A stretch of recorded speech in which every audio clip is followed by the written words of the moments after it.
to you and try to answer some of your queries if you have any on the topic. So first of all, let me tell you why this is seeking everybody's attention, why we need more actions.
So, as a response, WHO, UNICEF, UNDP, many global partners came together to design this strategy called Healthy Environment for Healthy Children.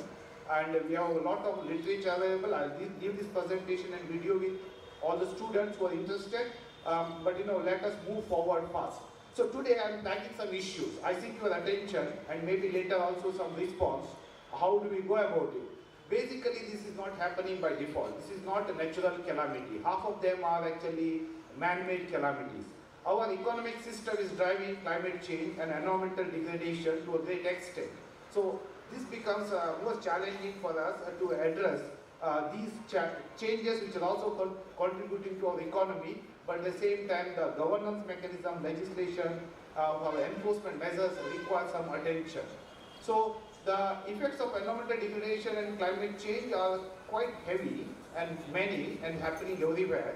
It is impacting newborn child health and also the young children during the early developmental stage, 0 to 6 years. Their mental development gets affected if we don't reduce the exposure to them. So the second thing is a range of environmental risks are impacting children's health. If you see, this is low income country. I'll come and highlight 3 things here. This is a list of dailies lost, and middle income and upper income. You see the second line where India is there now at the moment. The air pollution is one of the top 5 causes of concern in India, and the ambient air pollution is the second one. Sorry, the second column. You see the second point. And then lead exposure. We never thought lead is such a serious problem in India and in the world. And the other environmental hazards. So in many industrialized countries, even to the US for that matter, it is not that industry always increases environmental hazards. If you put a measures in place, the many developed world is they are regulating, they are behaving well in terms of environmental governance. But many countries in low middle income countries are not putting enough measures for regulatory mechanisms. So we are in trouble with air pollution and lead exposure and others. The children, if you want to explain me further, why children are so vulnerable, the children are not little adults, all of us know this. So the child-specific behavior, say whatever gets into their hand, they have a habit of putting into their mouth. Adults will not do it, right? So even if my hand is contaminated, I will wash before eat, so I'm okay. But children put it into their mouth and get exposed. So they also have a rapid growing brain, which actually gets impacted with these chemicals and hazards like lead. The child body is not able to break down these toxins. Basically the detox mechanisms are very weak. Adults have a big liver, 1.4 kilogram, big size. So that can detox many chemicals, and of course our kidneys are strong. Children, smaller parts, they are not so robust, so they struggle. So children are amongst the most vulnerable group for climate change, so we need to take care of them. It's not only, you see, the children in every setting, you see the urban setting where these pollutants are high, rural setting, where agriculture pesticides are used more. In schools, there is materials used for schools and paints are not very healthy for them. So you go on listing, everywhere you find children are most vulnerable for all these risks. There are a range of environmental risks and holistic approaches are necessary. So I will list a couple of them. Please listen to me carefully. It's important to understand which are these chemicals, which are the most dangerous one. The first category of pollutants are coming from toxic metals. This is basically led by lead, mercury, cadmium and arsenic. They come from different sources. You can find out where they are coming from. They are entering our body and they cause lot of developmental milestone delays, and they cause cardiovascular problems including hypertension and cardiac diseases. Toxic chemicals is again benzene, excess fluoride, additional chemicals in the consumer products, and we have a lot of dioxins in substances in contaminating our food chain. So they also cause a lot of behavioral issues, neuroblastoma, chemical, basically the leukemia, childhood leukemia, cancers. Okay, and many times we are not able to establish a cause in the clinical setting, but we need to know they are dangerous to our health. Hazardous waste, they are coming from e-waste, medical waste, all kinds of waste. Environmental risks, basically the air pollution. Pneumonia deaths we are not able to reduce in India for over last 5-6 years, or even maybe last decade also. If you see, the pie remains same for pneumonia deaths. It's not going down. Whereas diarrhea has gone down, other infectious diseases have gone down because of PPD. But the pneumonia is not going down. It's not that we have not put antibiotics or vaccination for pneumococcal vaccine. We are doing that. In spite of all the additional efforts we have done for preventive public health, the pneumonia remains high, mainly contributed by air pollution. We have literature to justify what I'm saying, and happy to share that one. And the climate change, which requires a bigger action for all of us, extreme weather event, heat stress, and all of them, which we need to be mindful. So these are actually different kinds of hazards we are living with today. And in response, we also have a lot of initiatives, but many of them started very late. And 2019 onward, globally, there is a big movement on healthy environment for healthy children. There are very nice videos I will circulate among all the students how lead is entering the body and creating all the disaster, you know. So, and then when the government of India, first time we flagged this one to government of India, they actually took a serious concern and, you know, investigated it further through DD and ICMR, and they also studied more than 23 states, toxic levels of leads are concerning to children. And 5 microgram per deciliter. More than that, this toxic level, it cannot be tolerated, it impacts health. So we need to understand this better. We have experts today, we will learn more from them today. So I'll tell you, I was just talking about US. This is a slide from a New York City corporation. What they have done is they analyze the lead in what is the sources of lead. And the country of manufacture is India. And the metal is lead in this discussion. So what I'm seeking your attention, young public health professionals, have a look at it. When you don't know what's happening with our health or with our program, you look at the dashboard. Dashboard will tell you what's happening to you and your program. You in a sense as a manager, not as an individual. So this one says they have actually measured lead level in foods, dietary supplements, cosmetics, all of them. And major, over the year they have a record to say, and it's an Indian manufacturer, metal is lead. And you see which is the major sources of lead from Indian origin. Major one was turmeric, haldi. Okay? And second one is actually chili powder. Why do they add chili powder and turmeric? You know, why do they add lead? Because of 3 reasons. One, it looks colorful. Second is very dry, it looks, you know, sellable. And the third is little bit heavy, it becomes heavy. So they make more profit. They are least bothered and they are not regulated often. So second is Ayurveda medicine. We want to introduce Ayurveda medicine, traditional medicine to the rest of the world. At the same time, we should not adulterate them. Okay? This is one of the messages. And the girls, to sindoor, kajal, all the beauty products, and the hair dye, all of them have lead. Okay? So use gloves and wash it properly. You know, simple things. So, and you know, this is important. You know, this is actually unknowingly lead is entering our body, and we need to be careful. But can we put this kind of system in India, Surat, Ahmedabad, Gujarat? Yes, it's possible. So that's why we have experts today to talk about it. I just want to highlight one thing. We had a big roundtable, India roundtable, just before G20 on lead, okay, lead poisoning, and some of our experts were also there. So there are a couple of key takeaway messages. I also seek the interest of the panelists. If anything can be advanced further in Gujarat or in India, it will be really nice. So considering the serious concern we are facing in India, there is a proposal to launch a national lead awareness campaign for building recognition of the problem and also motivation among the segments of society. Dr. Vikas, I mentioned it, it's whole of a society, whole of a system approach, not health sector approach. Okay? Establish an inter-ministerial lead coordination group under the Ministry of Health and Family Welfare. The third one is form a lead contamination prevention and enforcement units within the relevant ministries. You know there is a Ministry of Consumer Affairs. There is a Ministry of Food and Public Distribution. We call sales supply system. And there are food inspectors. Anybody who do not know food inspector, they are there. But what do? Don't answer me, just reflect. What do? Can they do something for lead and food adulteration? Can they do something?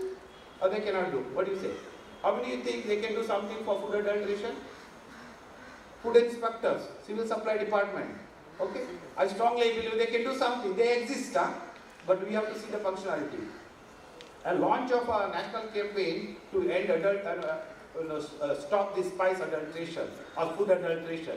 We need to do. And I also request you, when you buy a product in a shopping malls, a grocery shop, have a look at the label. Many of them have this, lead is also there. Don't forget. But we don't know lead causes problem. So they are very small font, you can't even read. So I don't need this, but I put it when I read the pack, the consumer awareness information. So support blood surveys in India, we are talking, and how do we do actively, how do we do passively. It's possible to do a lead registry and things like that. So thankfully, the ministry was open, G20 was open. They took some of these recommendations and they are ready to advance this in the next G20, which is going to happen in Brazil. So globally, there are some frameworks exist, but the implementation is weak. There are details. I am skipping it for the time sake. And we now have a group of people. Here we have a clinicians. So we had a meeting with the International Pediatric Association here in the Gandhinagar. There is a World Congress. So we actually requested them a couple of things. We said, can you deepen your own understanding on the children's environmental health? Many of them are experts in newborn health. Some say I'm a developmental pediatrician. Some say I'm a general pediatrician. But we are seeking everybody. Can you please enhance your understanding at different level of pediatricians to enhance your own understanding? Can you take pediatric environmental history when you're talking the history of the children, especially where you are difficult in diagnosis? By requesting appropriate laboratory testing, one test in Ahmedabad costs 1,500 rupees, lead test. And I can know my hemoglobin. Can I also know my lead? I have the right to know.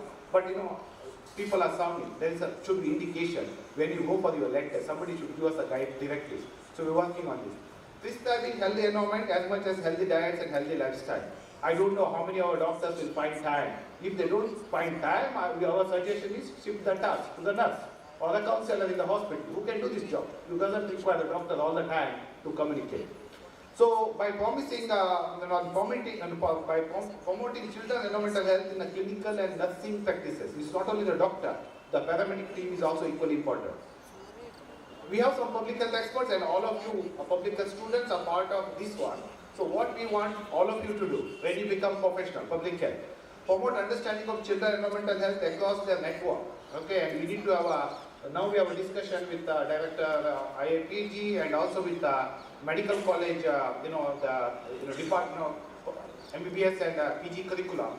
Can we introduce a topic or deepen little bit understanding on environmental health during the pre-service time for public health student as well as a medical paramedical, and assess the priority of children environmental health and support capacity building plan.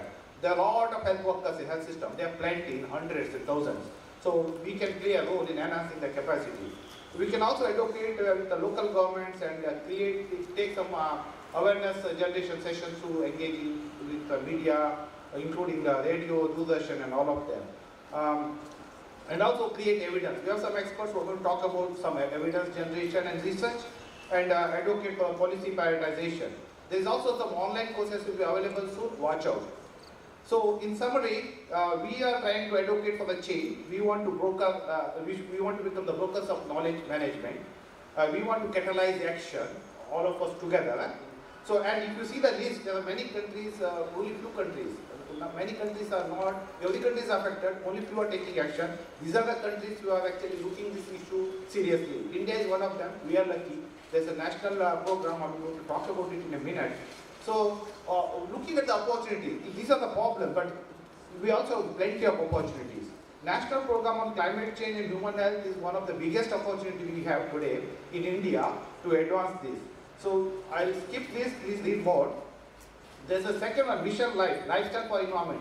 Our Honorable Prime Minister Modi ji and United Nations Secretary General, they launched a Mission Life from Kevadia last year. Now G20, there are a lot of discussion. So this is progressing. Please watch out more. Like Mission Life, Google Mission Life, you will get a lot of literature. What all we can do to improve the lifestyle. And the third one is vector-borne diseases. All of you are aware. So we can deepen our commitments to prevent vector-borne diseases basically through environmental action, source reduction. Okay. So in summary, I have actually kind of 5 messages today. Let's build a climate smart and resilient health facilities. We had a workshop. Our Nagesh colleague is here. We had orientation to all the district program officers along with the state health department. So we need to enhance the facility preparedness, clean and green facilities. Develop responsive primary health care. Whatever we are talking, it's actually prevention, it's a promotion. So it should be part of a integrated or comprehensive primary health care model. Healthy environments in school program. We have a school health program. Can we educate our children there? What to eat, how to eat, hand washing, all of them. Promote climate and environmental action with children and adolescents. Engage children themselves and mobilize collective action. So this is what we want to do today. So I have a esteemed panelist. Maybe this is the time for all the panelists to please come on the dais. I request Chair Dr. Rajchandra Ghosh. Please come on stage, sir.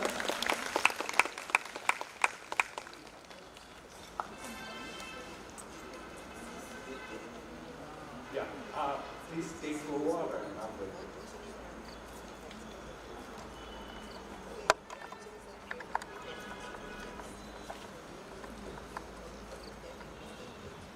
There's an announcement to make. The people who are presenting the scientific research papers are requested to submit the hard copy at the registration desk now.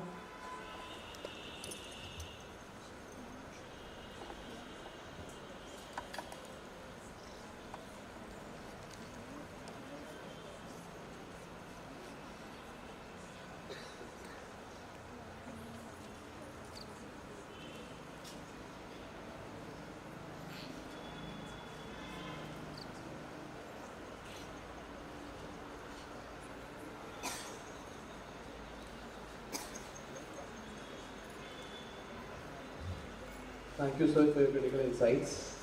And now we'll begin with our first panel discussion. As Dr. Narayan Godkar will be the moderator of this panel, and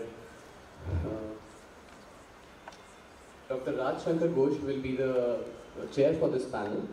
Dr. Raj Shankar Ghosh is an advisor to the Environment Health at Public Health Foundation of India. Over the past 30 years, he has been playing a vital role in advocating the effective policy decision at national and regional level and infectious disease, vaccines, and health system. He was director, immunization and Japanese encephalitis project at Bath, India, serving 13 countries in Western Pacific region and Southeast Asia region. We welcome you on stage, sir.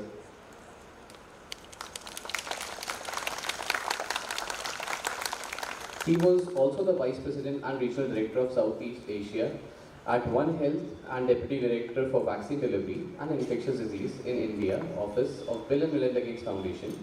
Dr. Ghosh was a founding member of the Quality, Equity and Inclusiveness in Public Health Initiative at Department of Management Studies, Indian Institute of Technology, New Delhi. In 2013, the Indian Public Health Association conferred honorary fellowship for his contribution to public health in India and South Asian regions. Now it is time to invite our speakers onto the dais. I would like to invite Dr. Santasabush Das to the stage. Dr. Das is the Director in Charge, Scientist G at ICMR NIOH.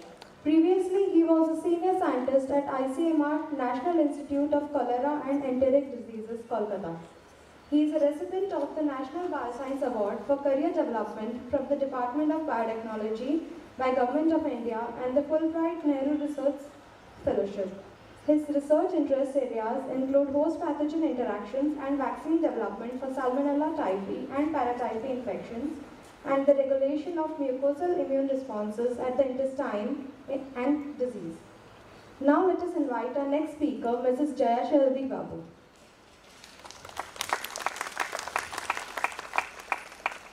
Mrs. Jaya Shelby Babu is a senior lecturer at Sri Ramchandra University, Chennai. She has over 13 years of experience in industrial hygiene and safety services. She has also conducted various hazard exposure and risk assessment in diverse industrial sectors, including engineering, automobile, food, construction, and others.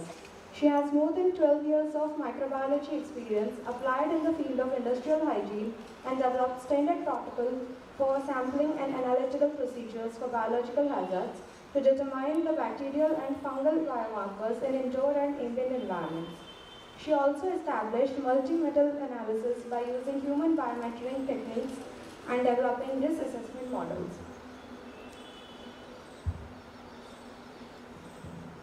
The next speaker for the panel is Dr. Vikasben Desai. Dr. Vikasben Desai is a public health expert and a technical director at Urban Health and Climate Resilience Center, Surat. She is known for her work in public health, community nutrition, and reproductive and child health for more than 4 decades. She has served as Additional Director, Family Welfare, and Director at Reproductive and Child Health for past 5 years at state level and has actively participated in community level training and advocacy process. She is a member of the editorial board of textbooks on environmental epidemiology. She has several national and international publications to her credit and has designed and implemented various state-level child health programs. She is also a founder secretary of Urban Health Society of India.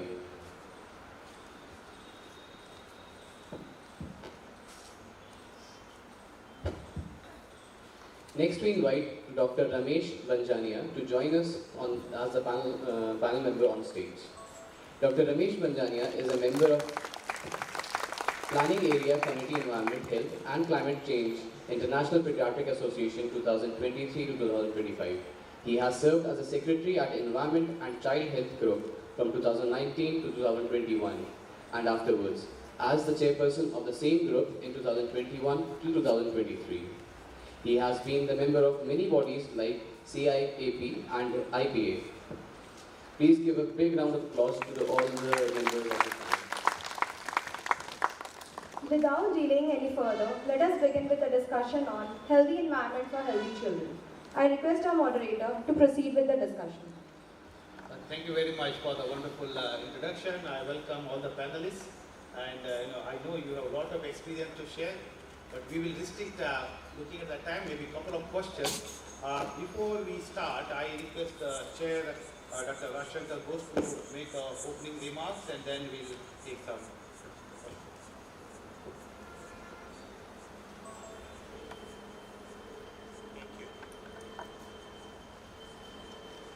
Thank you.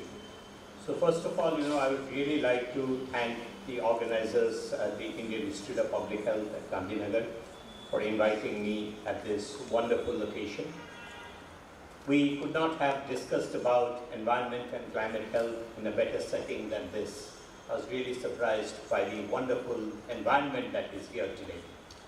And also I must say, and I really wanted to say this, that this is a real privilege for me for being in the same panel as someone like Madam Vikasben Desai, who is an institution and inspiration for many of us who are working in public health. On the dais, off the dais, we have Professor Mavlankar, who is also someone who is a real inspiration to many of us. So before I begin, I will really try to be very brief. We have great panelists and we have wonderful questions that have been set up for them. But let me just tell you very briefly about my thinking on environment, health, and the lives of children. I grew up in a very small town in North Bengal called Jalpaiguri. In my childhood, there was one routine that I used to very sincerely follow. Before going to school every morning, there was a lady at our house who was like my mother, used to bring me up. She used to tell me a story, a very short story, which used to start my day, a positive story. It used to make me happy. I used to go to the school happy. In the evening when I returned, and before I sat down for study, I used to eat something, and then my mother used to tell me something which would make me happy. I used to tell her a story, she used to tell me a story, and we used to go around. I have a grandchild at home now. His name is Rishabh. He is 5 years old. Every morning before Rishabh goes to school, Rishabh takes 2 puffs for his breathing and circulation. Every evening after he returns from play, he takes 2 puffs again. And when we go to the pediatrician with Rishabh, there are many Rishabhs there who have come for the similar reason of breathing difficulty. Pediatricians have reported that over the last 5 to 6 years, in the places where I stay in Delhi, NCR, in Noida, there is an alarming increase in number of children who are suffering from respiratory distress. And if this is not concerning for us, what can be more concerning? We can hear lots of numbers, we can hear lots of statistics, but what we see as an evident action is when we visit the clinics and see the children suffering from this breathlessness. There is a statistics which UNICEF, the Lancet Commission that was set up by UNICEF and WHO has come up with. that if we reduce environmental risks, we could prevent 1 out of 4 children living this beautiful world early. We can prevent 1 death out of every 4 children that are there. But one of the things that that paper also tells us is that we must look at it holistically. It's not only about the air pollution, it's about the inadequate water sanitation hygiene. It is about the hazardous chemicals, of which Dr. Narayan spoke very well. It's about the radiation, and it's about e-waste. One of the things that also the Lancet Commission speaks of is that we must look at the climate change impact on the lives of children from 2 other angles, 2 additional angles. One is around the ecological degradation, then there is climate change, and the third is around the exploitative commercial threats, which my Rishabh says is junk food. The more the climate affects the growth of healthy food, the more will prosper what we call as junk food, and the more will be the commercial exploitation of these junk foods into our children's lives. We know that when we talk about climate health, it's not only about the heat wave that children and general human beings suffer from. There's an issue about rising water level in the oceans. It's interrelated with malnutrition, and it is interrelated with multiple diseases, some of which probably you will hear, particularly the vector-borne diseases. There is also some very compelling statistics that we look at. We have seen by data that children in Norway, Republic of Korea, and Netherlands have the least chance of any hazards that are related due to climate change. The children who will suffer the most are from countries like Central African Republic, Chad, Somalia, and Niger. But look at the other side of the coin. If we take the per capita carbon dioxide emission into account, then Norway, Korea, and Netherlands emit 210% more carbon dioxide per capita than the 2030 target. Yet, because they have better health systems, yet because they have better healthcare services, the children will suffer the least. But they continue to contribute to the environment, which will cause not only children in their countries, but also across the globe to suffer from the impacts of climate change. There is a manifesto, and I'll end with this manifesto, leave this with you, that UNICEF, WHO has come out through the Lancet Commission. The manifesto calls for 5 actions. The first action is to stop the carbon dioxide emission with utmost urgency. The second is to place children at the center of the sustainable development efforts. The third is that new policies and investments must be brought along across every sector. Madam Desai was telling us before this, when we were sitting, that this is not the job of the health department. This is not the job of any singular department. All departments across ministries must act together in order for any change to come. So therefore, when we talk about new policies and investments, it's not only in the health department, it's across the various departments of the government for a larger impact. The fourth, which is very important, that we must incorporate the voice of the children into policy making. We must hear them out. We must ensure that they are included in the world that we want to build for them in the future. And finally, the fifth recommendation that is there is to tighten national regulations and reduce the harmful commercial marketing that is going rampant today. I wish you all a wonderful conversation today. Have a wonderful day.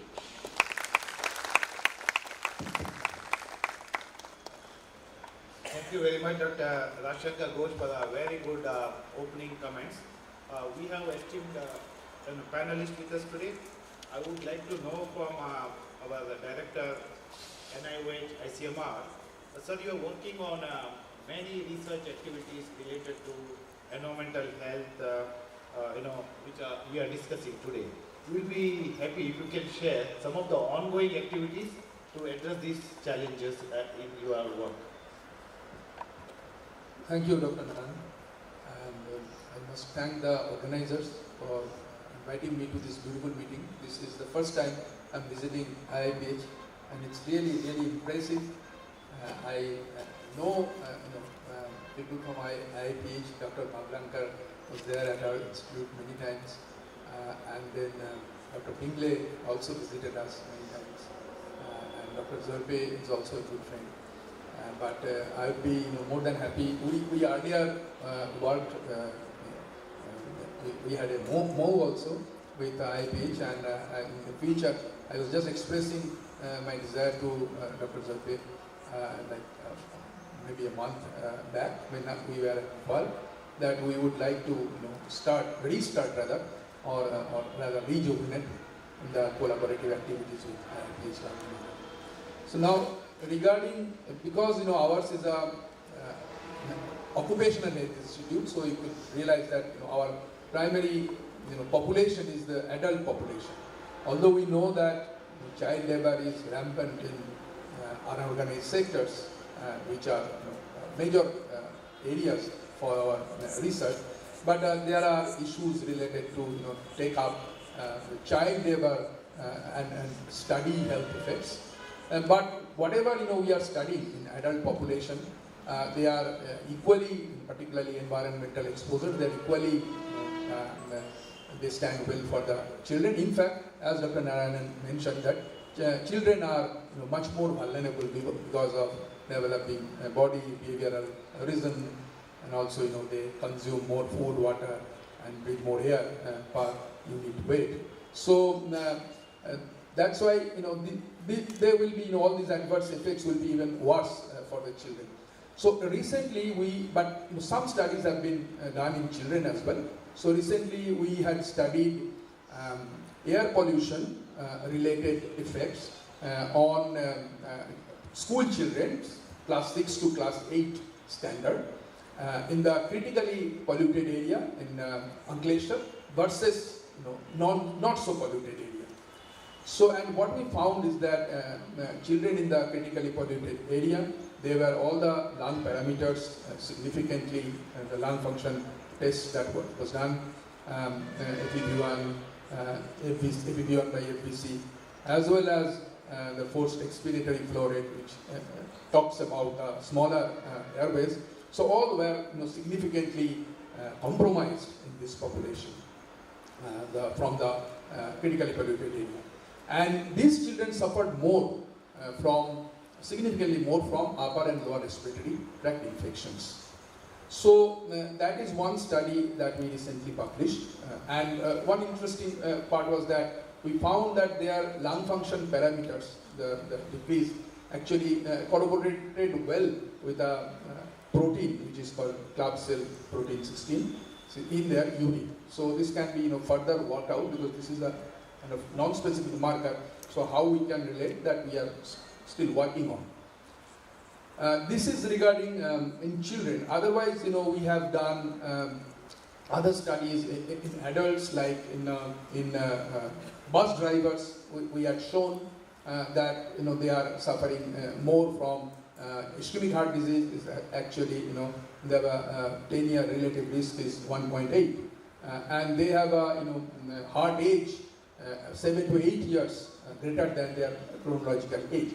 So the point is that maybe children will not be developing ischemic heart disease, but that young adults, we are seeing that young adults now are falling victim to sudden death due to cardiac causes, and many of these can be related to environmental pollution.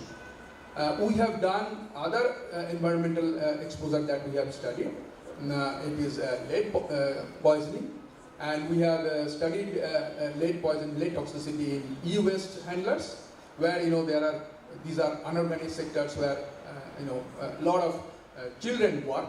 Although we have not specifically taken the children population, but again, as I mentioned, that all these toxicities will be there. We found that in this population, except mercury, every other heavy metal was significantly raised compared to non-exposed ones. So that's very alarming. Not only lead, cadmium, chromium, arsenic, everything was quite raised in blood as well as in urine. Another important thing is that they had all those DNA damage markers, genotoxicity markers.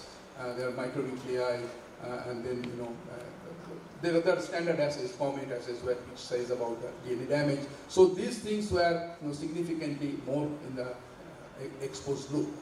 So these things, this can be, this DNA damage happening in children can have a much worse effect because they will live much longer. So that they will be developing, as Dr. Narayanan was telling about the cancers. So these, we know that cancer requires DNA damage. So this DNA damage could translate into a cancer in their adult life, which will be difficult to correlate with the environmental exposure at that point of time. But we should be aware of that. So I'll stop over here and listen to other panelists. Thank you. Thank you very much, sir.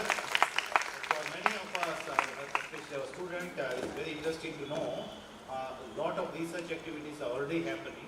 So now we are exploring how the research institutions, individual researchers, and organizations can be joining hands, with ICMR for a large-scale studies and research on this area. Thank you very much, sir, also for your consideration to include children in all the future work related to environmental health. We will come back to you, but we would like to listen to our other panelists quickly. Now I look at Vikas Bain. Vikas Bain has been a teacher for many of us public health practitioners today. Madam, you mentioned before the session, and also we see you leading an initiative also called Child Friendly City Initiative in Surat City. She is a strong believer that we need more of a all of a health system, all of a system approach, not only health system has a role to play. So I want to know from you, in your experience in Surat and also in Gujarat and India, how can we promote more of partnerships and intersectoral work to advance the agenda of environmental health for children? Thank you, Narayan. I remember the wordings of, so child focus is not new.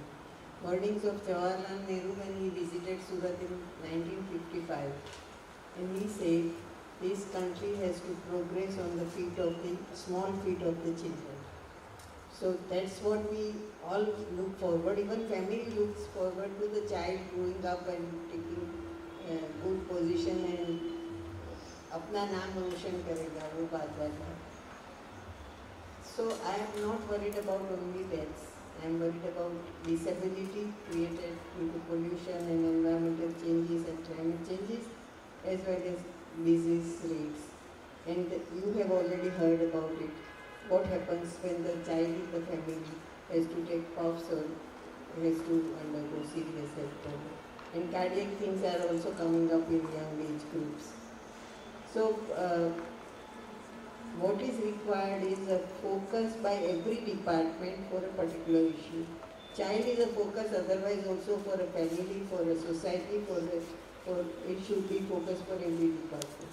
It's not that increasing file is a problem in government. They are already doing it, only they have to look at the planning and implementation, focusing on children also. And that convergence is must, otherwise we will not be able to do anything. Say environmental pollution, health impact is an outcome, which the health department is trying to deal with it. But what will happen to air quality and air pollution and other aspects? Who will look after that? The department concerned has to look after it, and that needs a strong convergence between two. It's not that health department will say, "आप नहीं करते तो हम नहीं करेंगे." हमें तो करना ही पड़ेगा क्योंकि एंड प्रोडक्ट तो हमारे पास ही आता है, लेकिन हमारा एंड प्रोडक्ट बढ़ता जाएगा तो हम भी डिफॉल्ट हो जाएंगे. That's why we need that, and that's why that convergence is needed. I remember the example of fluorosis control program in the state, and we wanted water supply department and health department to work together because cause is water. It was a water natural contamination. Cause was water and outcome was health. Okay, outcome was economy also, but then nobody documented it. So first thing which is required is mapping the water quality. It's not possible to map the water quality everywhere because there are individual water sources also, and fluoride can appear anywhere. May not be there in entire village, but may be there in one hand pump. So another alternative is health department already doing school health because children are affected first and earlier, and map the dental fluorosis and share with water supply department that test at least these villages in this area. It did not happen. So weakness is at health department level also and at the water supply department also. We need to keep the cause in mind. We need to link with other departments. I am talking about health department as we, and we need to, because we want to reduce our burden, we need to work with them. And they have to, as children are a concern for everyone has to focus on it. Thank you very much, Vikas. We will be inspired by your action and we will try to see how to promote intersectoral coordination in all our work related to environmental health. We also have Dr. Mrs. Jayachandri Babu from Chennai. She has done a lot of work on research, and there is a lot of evidence available on how do we notice and record the toxic levels of chemicals and that. Madam, if you can share your experience from there. What are the observations from your research? Good morning to everyone. I'm Jayachandri Babu from Chennai. I'm currently working in the Department of Environmental Health Engineering, Sri Ramachandra Institute of Higher Education Research. Basically, our department collaborated with the WHO as well as the ICIES Center for Air Pollution on research. Mainly we are focusing on the air pollution and health effects. We know that air pollution is a mixture of the particulate matter as well as the VOC and gases. Actually, the particulated matter PM 2.5, 10 PM is a well established, but it's not quantifying the internal dose of the contaminant level. We know that children absorption capacity of the toxicant is higher than the adult population. So we need to know what is the internal dose of the contaminant level in the children. So then only we need baseline data. Then only we can develop the strategy, control strategy, policy, everything. Actually, the comprehensive human biomonitoring program. What is a human biomonitoring program? Testing of the heavy metals in the biological samples. It can be blood, it can be urine, cord blood, or breast milk, nails, hair, anything you take and you do the digestion and run the samples in the ICPMS, that is a sophisticated instrument laboratory, and we can analyze, we can quantify the heavy metal doses in the particular individual. It can be children or adult. We did the sample, so now we are move on to the PM 2.5 to now we are move on to the heavy metal exposure. We already completed the one set of the exposure level. We taken the 20 to 40 age, especially the child-bearing age group population, we have taken that. We analyzes the blood samples. We did the arsenic, cadmium, chromium, lead as well as the mercury. Also we seen that, especially the children, they won't smoke. So there is one of the quality control to assess that how much quantity cadmium is present in the blood. So we have collected because specifically we chosen the that participants, women participants we analyze as arsenic. Basically in Chennai we don't have that much arsenic exposure. Only thing the commercial product which have the arsenic this thing only. But lead exposure we can't say like that. Already lead contaminations are very higher in that. 1985 we faced out the unleaded petrol. Now we are living with the unleaded petrol, but still the air emission is still a legacy of the lead exposure in the air, because still we are using leaded paints, toys, batteries, and also some of the product also, even food products also is there. In olden days they used the brass vessels for the cooking and storage of the water. Because your brass directly we can't store the food and water source, they will use the lead coating. As Sir told, it is giving the nice flower, color, everything. Directly or indirectly, the population are exposed to the lead contaminant. So after the analysis only, we came to know that blood lead level still it is existing in our blood. That the WHO it's telling about the CDC in early it is telling about the 10 microgram per deciliter. Then it was reduced as a 5. Now the CDC is replied as a 3.5 milligrams. Milligrams. It's a microgram per deciliter. But at the same time, the WHO stated that there is no threshold limit for the blood lead. The air must be free from the lead.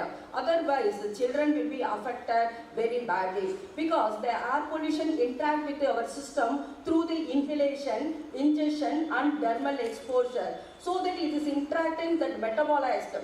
Okay, it will change it as a neurotoxin as well as a nephrotoxin. It is easily cross to the placenta as well as the blood-brain barrier. It's a badly affect the neurological system of the children as well as the adult. So it is a very, very important to control lead level in the air pollution. Before starting our control strategy, we need baseline data of the children exposure, adult exposure, because these two populations are varying according to the absorption. So we developed the health risk model. We already developed the physiology-based pharmacokinetic model and the toxicokinetic model. If we are working out the risk model, we are quantifying the risk, how much risk in our population. Based on that only we can develop the control strategy. It will be efficient in way. So now our stakeholders are trying hard that end. We will all support you, sir. We will make it as a low level of the blood level. Not only that, mercury is another issue. UNEP already they made an inventory in our south zone, as well as the 3 months back we had a meeting, we had a discussion about the mercury bioaccumulation. Bioaccumulation means that is the contaminants enter into the plants through the photosynthesis. The toxicity is transferred to the one thing to the another thing, finally it reaches to us. Bioaccumulation is another major problem in the mercury. So it is not only lead, we have to concentrate the mercury also, because in our study, WHO collaborative study, we did the pregnant women, we have taken the hair sample, we've seen the extreme level of the mercury level. So that also we have to consider that. So thank you very much to given the wonderful opportunity to share my views and things. Thank you very much. Thank you, madam. You are doing already so much, and it's really nice to hear from your experiences, what all going on in Chennai. Hope to learn more from you so that we can replicate some of this model in the rest of the country. We do have Dr. Ramesh Manjania. He's also the chairperson for environmental actions of Central IIP, Indian Academy of Pediatrics, and also he actually coming from Gujarat is an advantage for us. So I want to know, you are also a clinician before actually. Now every day you touch children. So what is that we need to know about children's susceptibility to the environmental hazard? Why they are so susceptible, you think? Yes. So first of all, let me thank you all for giving this opportunity. And it is so nice to see people from so many diverse fields. All they have a common objective to help the children from various influences of environment. Now, in our practice, I am a practicing pediatrician. I have got my own setup. and I represent Central Indian Academy of Pediatrics, which is a body of 45,000 plus pediatricians. You would be happy to know that we at Central IIP initiated this group, Environment and Child Health Group, 1 year before American Academy of Pediatrics started in US. So as a clinicians, we all try to do our bit for the welfare of children. Now, initially, like 30-40 years back, there was no specialty like pediatrics. Adults and pediatricians, they treated by all the doctors, even when I did my residency at PJ Medical College.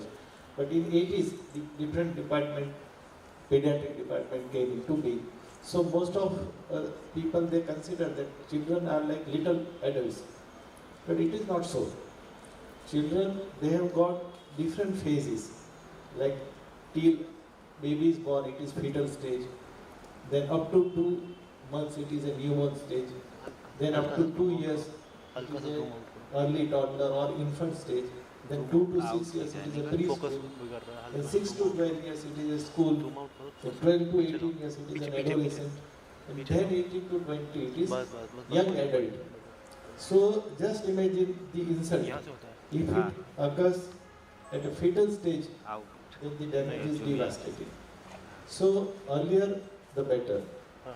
When we realize that environment is playing havoc, and now if you look at the headlines, it was found that 40% of the news on front page, they are related to environment.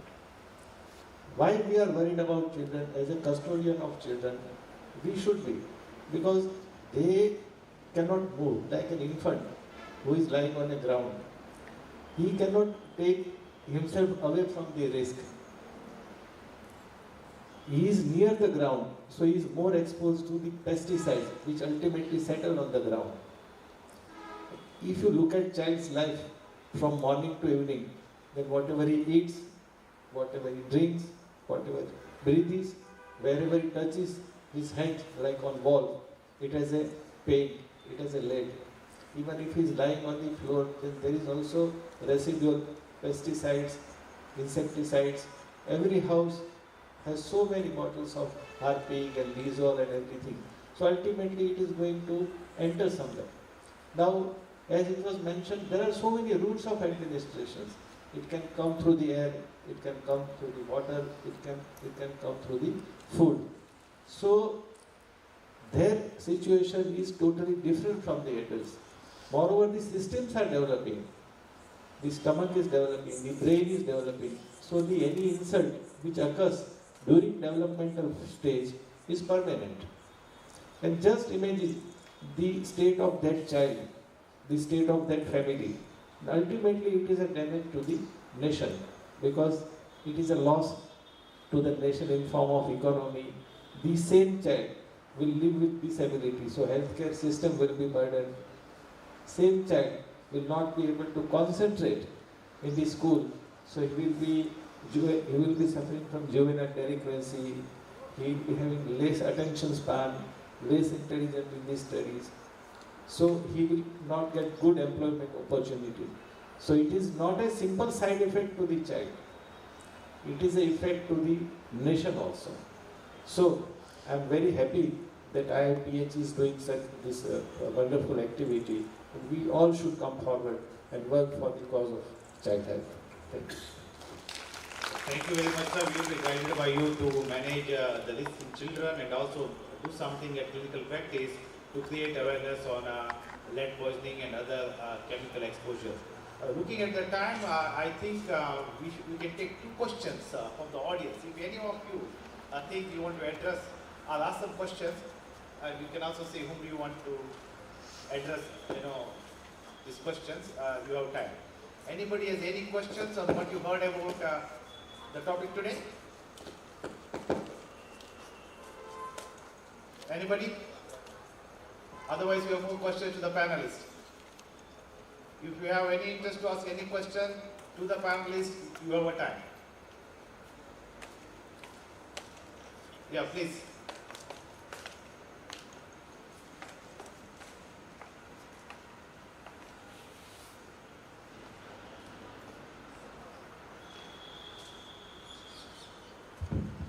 Good morning, everyone. I'm Rupali. So it was really an interesting discussion to hear, and I couldn't control myself to ask the question I have been developing since you started with the discussion on lead.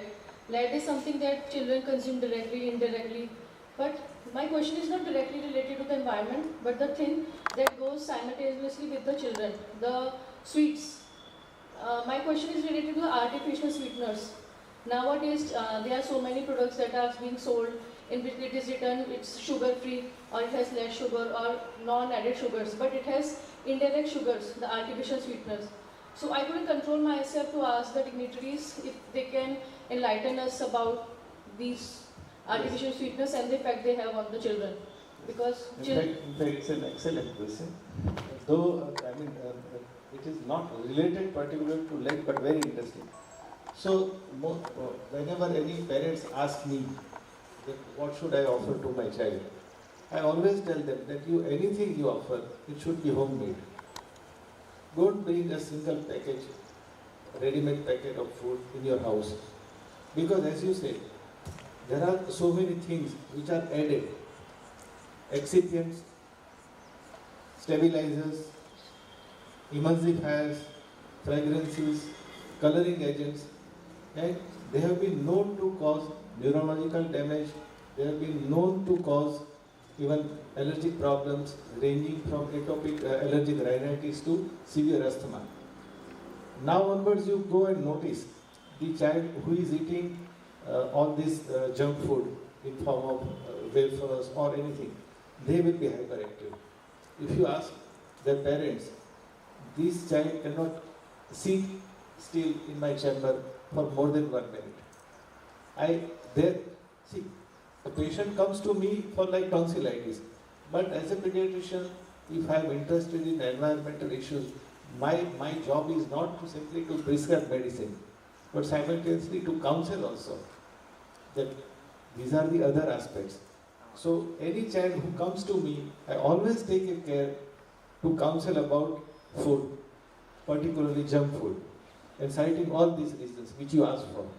And most of the time, mother and father both they agree, because that child is always hyperactive and he is a headache to them. You must have seen, this is a common scenario in the restaurant, that family orders the food, and until that food comes, they will open a packet of wafer for the child. So it is basically the parents who should be sensitized. Thank you so much. Thank you. Thank you, sir, for a very nice answer. Anyone else? Anybody? Or you have any feedback on the session? Last chance. Okay, we close here. Okay. So it has been a really nice session. We also have another opportunity to discuss healthy environment, healthy children, more of a programmatic discussion happening today at 12 to 1 p.m. in a form of a round table. Those who have very much interest, you can talk to the organizers and make your entries there. And I also thank all the panelists, and we know because of the time we have to close here, but we would like to know more from you during the round table, and we would like to listen to your experiences and also take it forward in Gujarat and in India, how to shape the agenda for healthy environment for healthy children. I take this opportunity to thank all the colleagues who helped us in organizing this session, and the IIPHG for this wonderful opportunity. I thank you so much here, and I hand over to you for the official closure.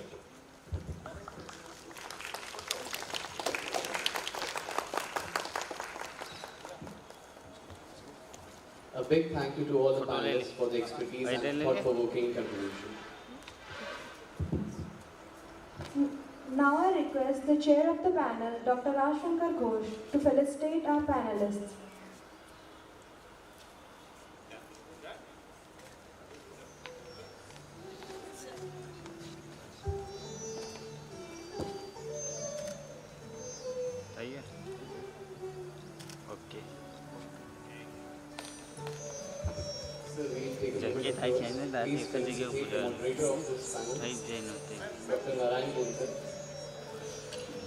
Photo ले लीजिए बच्चे ना side में एक बाजू ऊपर भाई rain ऊपर ले ली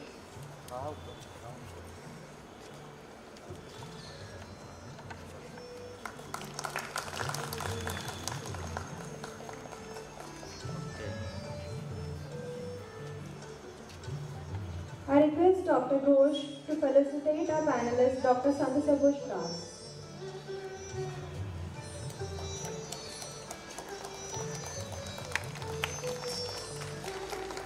Dua.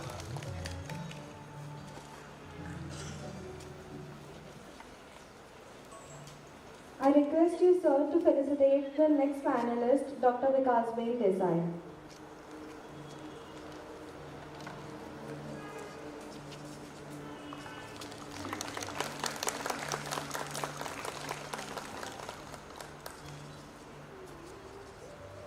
So please felicitate our next panelist, Mrs. Jaya Shelby Babu.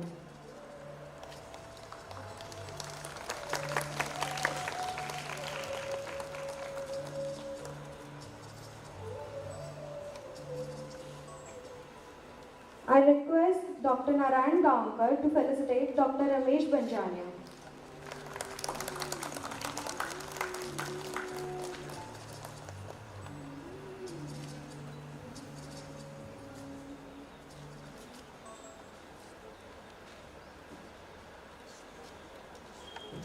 Thank you everyone for your dedication and enthusiasm throughout the discussion.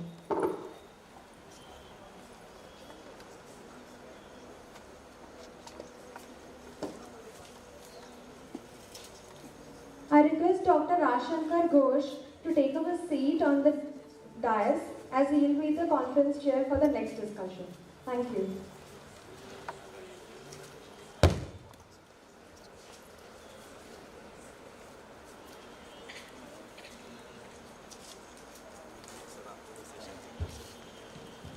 There is an announcement. The Run for Your Heart marathon will be at 5 p.m. today. So I request you all to be present at 5 p.m. and participate in that marathon.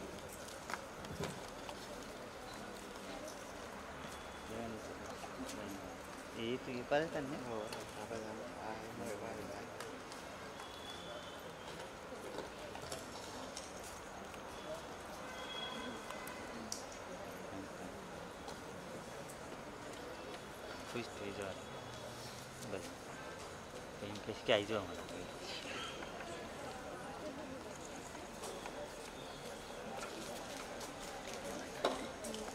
Call करूँ છું यही सालों में आती है मैंने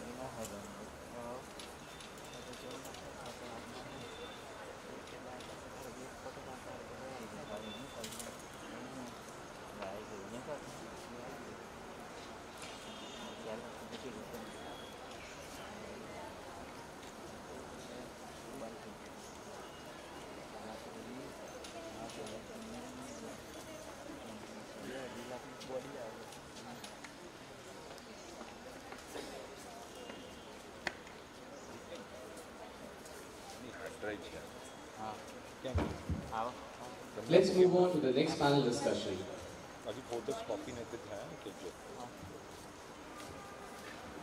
And joining Bilal, this is Reenu Yadav, and will be your host for next panel discussion, which is on the topic Sustainability and Resilience through One Health Approach. I'd like to mention this quote by CDC: by protecting one, we help protect all. On November 3rd this year, we marked the 8th annual One Health Day, a global campaign emphasizing the necessity of a One Health approach to address health threats at the human, animal, environment interface. The profound impact of COVID has emphasized the importance of fortifying our health system and promoting resilience through One Health approach.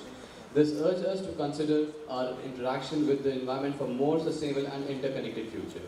With that, let's commence today's second panel discussion on sustainability and resilience through One Health approach. To begin this event, I am delighted to invite the chair of this panel discussion, Dr. Raj Shankar Ghosh. Continuing from the previous panel, he is the chair of this panel as well.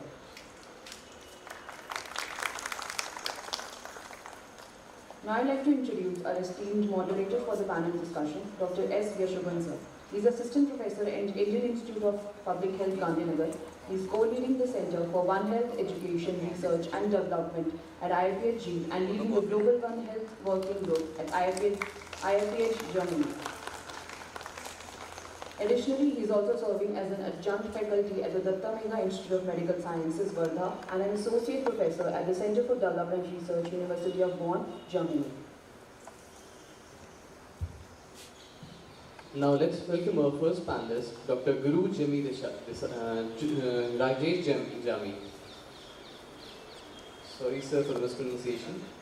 He is currently working as a health specialist in the Health Nutrition and Population Global Practice for World Bank in New Delhi. Before joining the World Bank, he has technically led up the public health implementation program of HIV, TB and surveillance in India, several research projects in areas of infectious disease, disease modeling, maternal child health, geriatric and cohort data harmonization. He has secured research grants from Fogarty International Center of NIH, USA and Department of Biotechnology, Government of Gujarat for conducting studies on HIV and NCD intersection, agent-based modeling and creation of synthetic population and epidemiological study of COVID-19, dengue and chikungunya. He is currently at World Bank. His area of focus are primary healthcare, quality of care, pandemic preparedness and response including One Health approach, climate change, human health and digital health. We welcome you on stage, sir. Let's welcome our next panelist, Dr. Amit Kanani. He is serving as a Deputy Director at Department of Animal Husbandry, Government of Gujarat. He is working on many projects such as Network Program of Control of Foot and Mouth Disease in Gujarat State, National Animal Disease Epidemiological Network, the Network Program on AMR, Superwork and One Health. He has more than 25 publications in international and national journals, including on zoonotic disease like rabies, biocirrhosis, leptospirosis, listeriosis, and glandular, etc. He is a member of State Zoonotic Committee. Now we welcome our next panelist, Dr. Tikesh Bising. He is presently serving as Public Health Specialist, Surveillance at PATH India. He is a seasoned public health professional with over a decade of experience spanning various domains, including disease surveillance, epidemiology, maternal and child health, health promotion, urban health, and communicable and non-communicable diseases. His expertise extends to being a certified master trainer for the Integrated Disease Surveillance Program, National Rabies Control Program, as recognized by the National Center for Disease Control. With a notable career history, Dr. Bising has served in key roles such as the State Team Lead at JPICO, Additional Nodal Officer for COVID-19, Response at Nagpur Municipal Corporation, Project Manager at Share India, and PIOMA Operations Lead for Urban Health Project at Tata Trust. We welcome you to the stage, sir. Now I'd like to welcome our next panelist, Dr. Nageshwar Padidar. Mr. Nageshwar is a WASH CCES specialist with UNICEF Gujarat office. He is a seasoned professional with over 15 years of experience in water sanitation, hygiene, and climate change environment sustainability. Holding dual master's degree in business administration and public health with specialized training from the University of Melbourne, he excels in health system strengthening. Mr. Nageshwar's expertise spans disaster risk reduction, infection prevention control, and resilient infrastructure development in healthcare facilities and schools.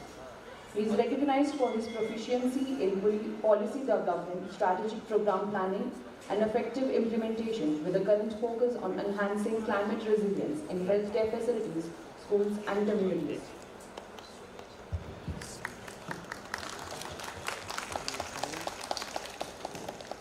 Now let's welcome our next panelist, Dr. Dilip Mavlankar. Professor Dilip Mavlankar is a distinguished professor at Public Health Institute and a former director of IIPHG. He has contributed as a faculty and researcher in esteemed national and international institutes. He has served as consultant to various prestigious agencies such as Columbia University, Mother Care Project USA, WHO Geneva, UNICEF New Delhi, DANI NDA, UNPD, World Bank India, and CETPA. He has achieved various honors and awards including Pearl Harbor Award, Howard Foundation Fellowship and National Science Talent Award NCERT. He was appointed by the Prime Minister to high-level missions steering of the Group of National Rural Health Mission constituted by the Government of India in 2005. He was also the member of the steering group of health for the 5th year plan for the Panel Commission of India. We welcome you on stage, sir. Without further delay, now I request the moderator to commence the panel discussion. I hand over the mic to you, sir. Thank you very much, guys, and thanks for wonderful welcoming to all. I'll not take much time because if we start to talk about One Health, it will take probably larger times, and having all the wisdoms and knowledges, expertise on both the sides, let's start without delay.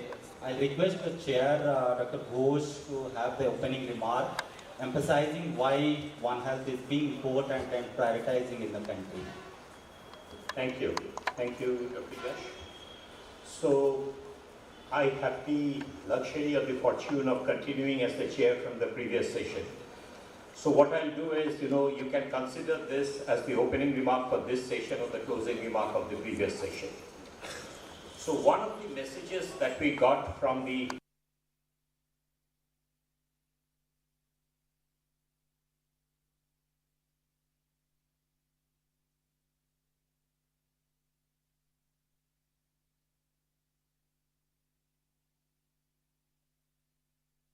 larger times and having there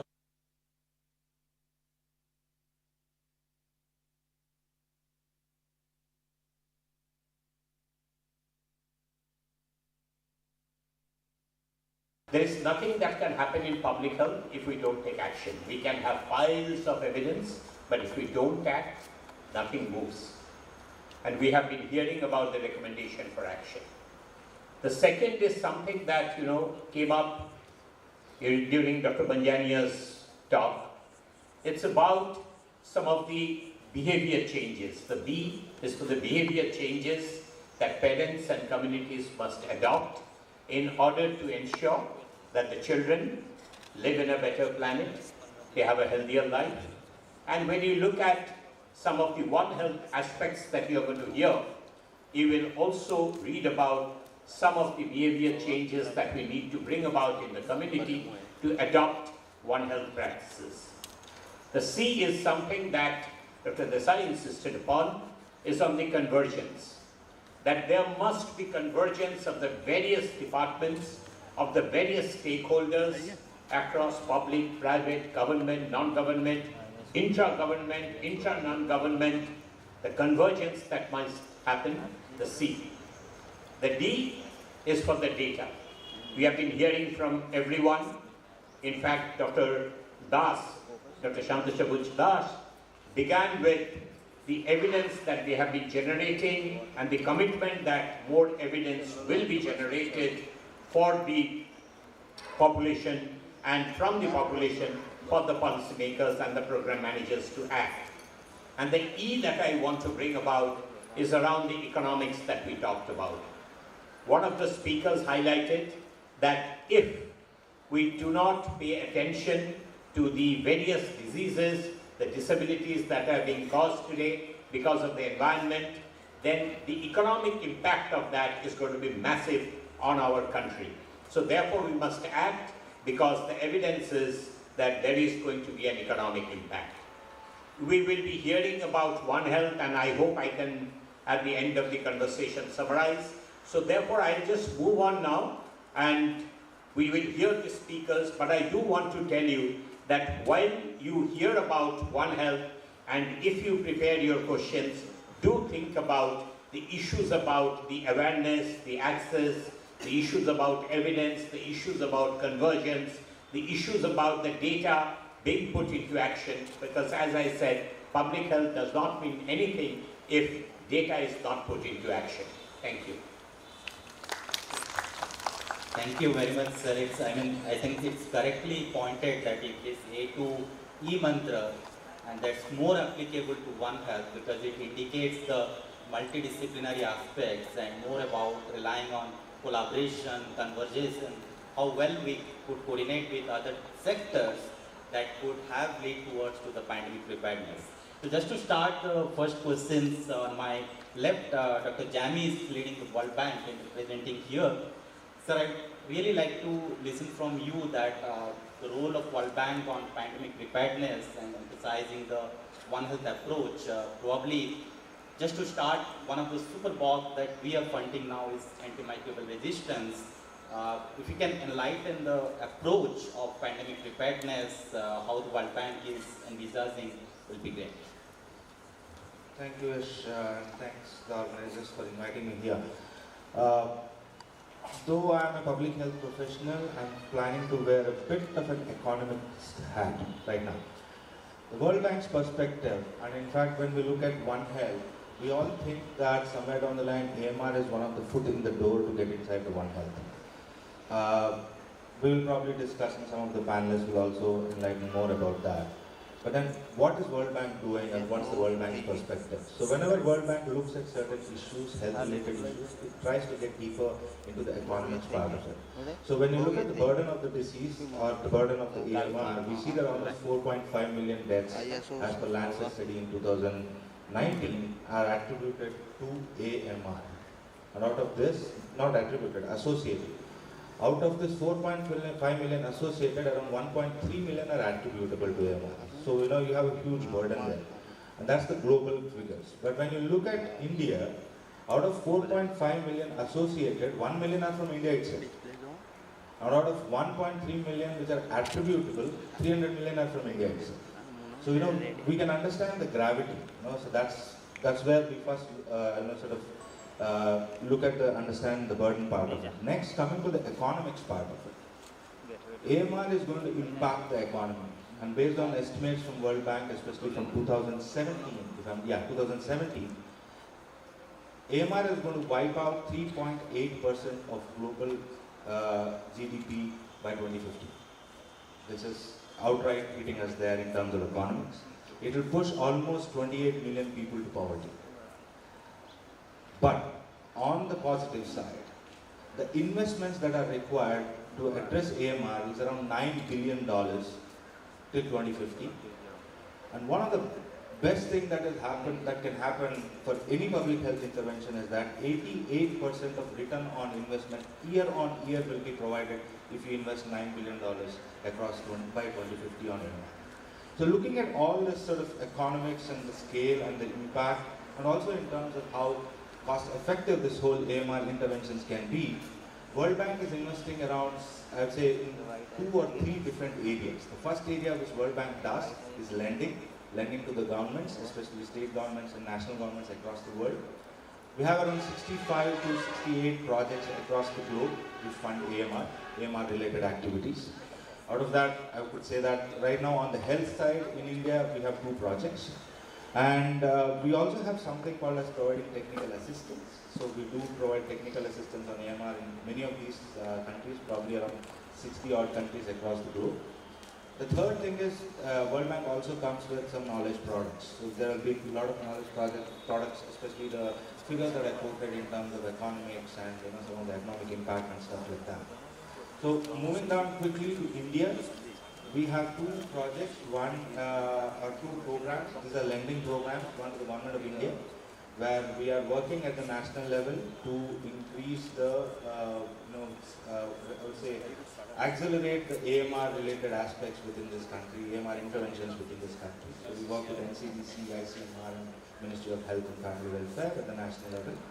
And at the state level, we are working in Gujarat, and in fact, I'm happy to be here. Just to quickly share, we have a Shrestha to Gujarat program which has one of these components on surveillance, improvement and One Health. Out of this particular result area, we are focusing currently on antimicrobial resistance. As a part of this activity, in the state of Gujarat, a state action plan for AMR has been developed. It is under the process of approval. But we wanted to move one step beyond that. So once the plan is approved, we wanted the plan to be implemented. So the implementation of the plan will start by the next financial year, once this plan gets approved. So we want to see that at least in the health facility aspect or health facility side, there are some concentrated efforts on having AMR related interventions. There has been very good movement from the government. We are happy to see that there is a bit of interest on that front. So World Bank basically is looking at AMR as one, a global threat, two, as a foot in the door, three, as a implementation models if you can set up, it can pave way to a lot of One Health related approaches. And pandemic preparedness, I think, for this pandemic we have not been prepared, and even though we know the pandemic is running, we are still not yet prepared. I think, we do have information, but action is lacking. So we'll see as we move along, but I think overall AMR is a very critical point to be addressed.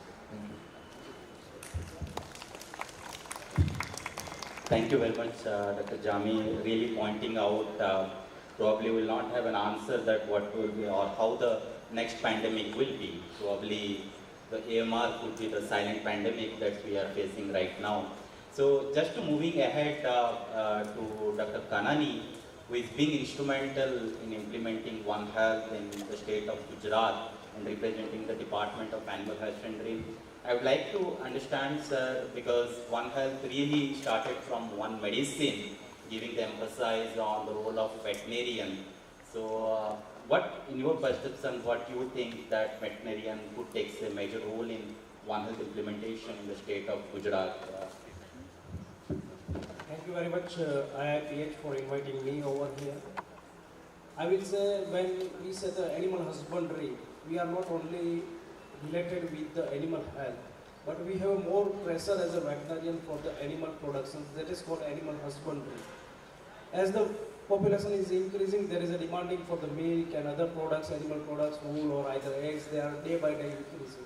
And to cope up these productions, we have to intervene with the animal husbandry in a larger way, in a scientific way, more farmhouses, more, and that all the things are burden on the center. When we say the environment, like animals productions are mostly dependent on the agriculture byproducts or agriculture products. And when there is a use of pesticides and other parts, they directly come to the animal products. So always animal health is related with the animal productions or health of the animal products. So as a veterinarian, we are responsible for many, because we have, when we expand the limited, there is a chance of risk of spreading some more challenges to the other sector also. We know all the knows, emerging and re-emerging zoonotic diseases, more than 70% are from zoonotic nature, and there is an animal are the relevance for the that. On the other hand, as the expansion, the urbanizations, we enter into the forest area and wildlife areas, and due to that there are new emerging diseases, like specifically if we say the India, there is a Casanova forest disease in the Bangalore and Bombay areas, that is from the monkey, tick-borne vector diseases. Women Congo hemorrhagic fever is in Gujarat. There are lot many cases and human casualties are happening where there is no animal production breach or nothing is there happening with the animal, but animals serve as the amplifying force.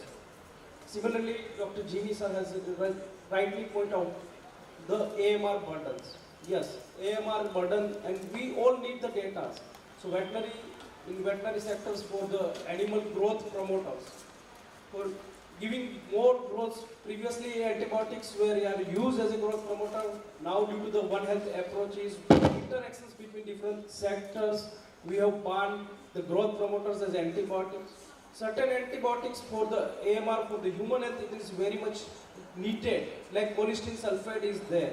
It is an excellent drug and last resort drugs for the human health surveillance, for the human health.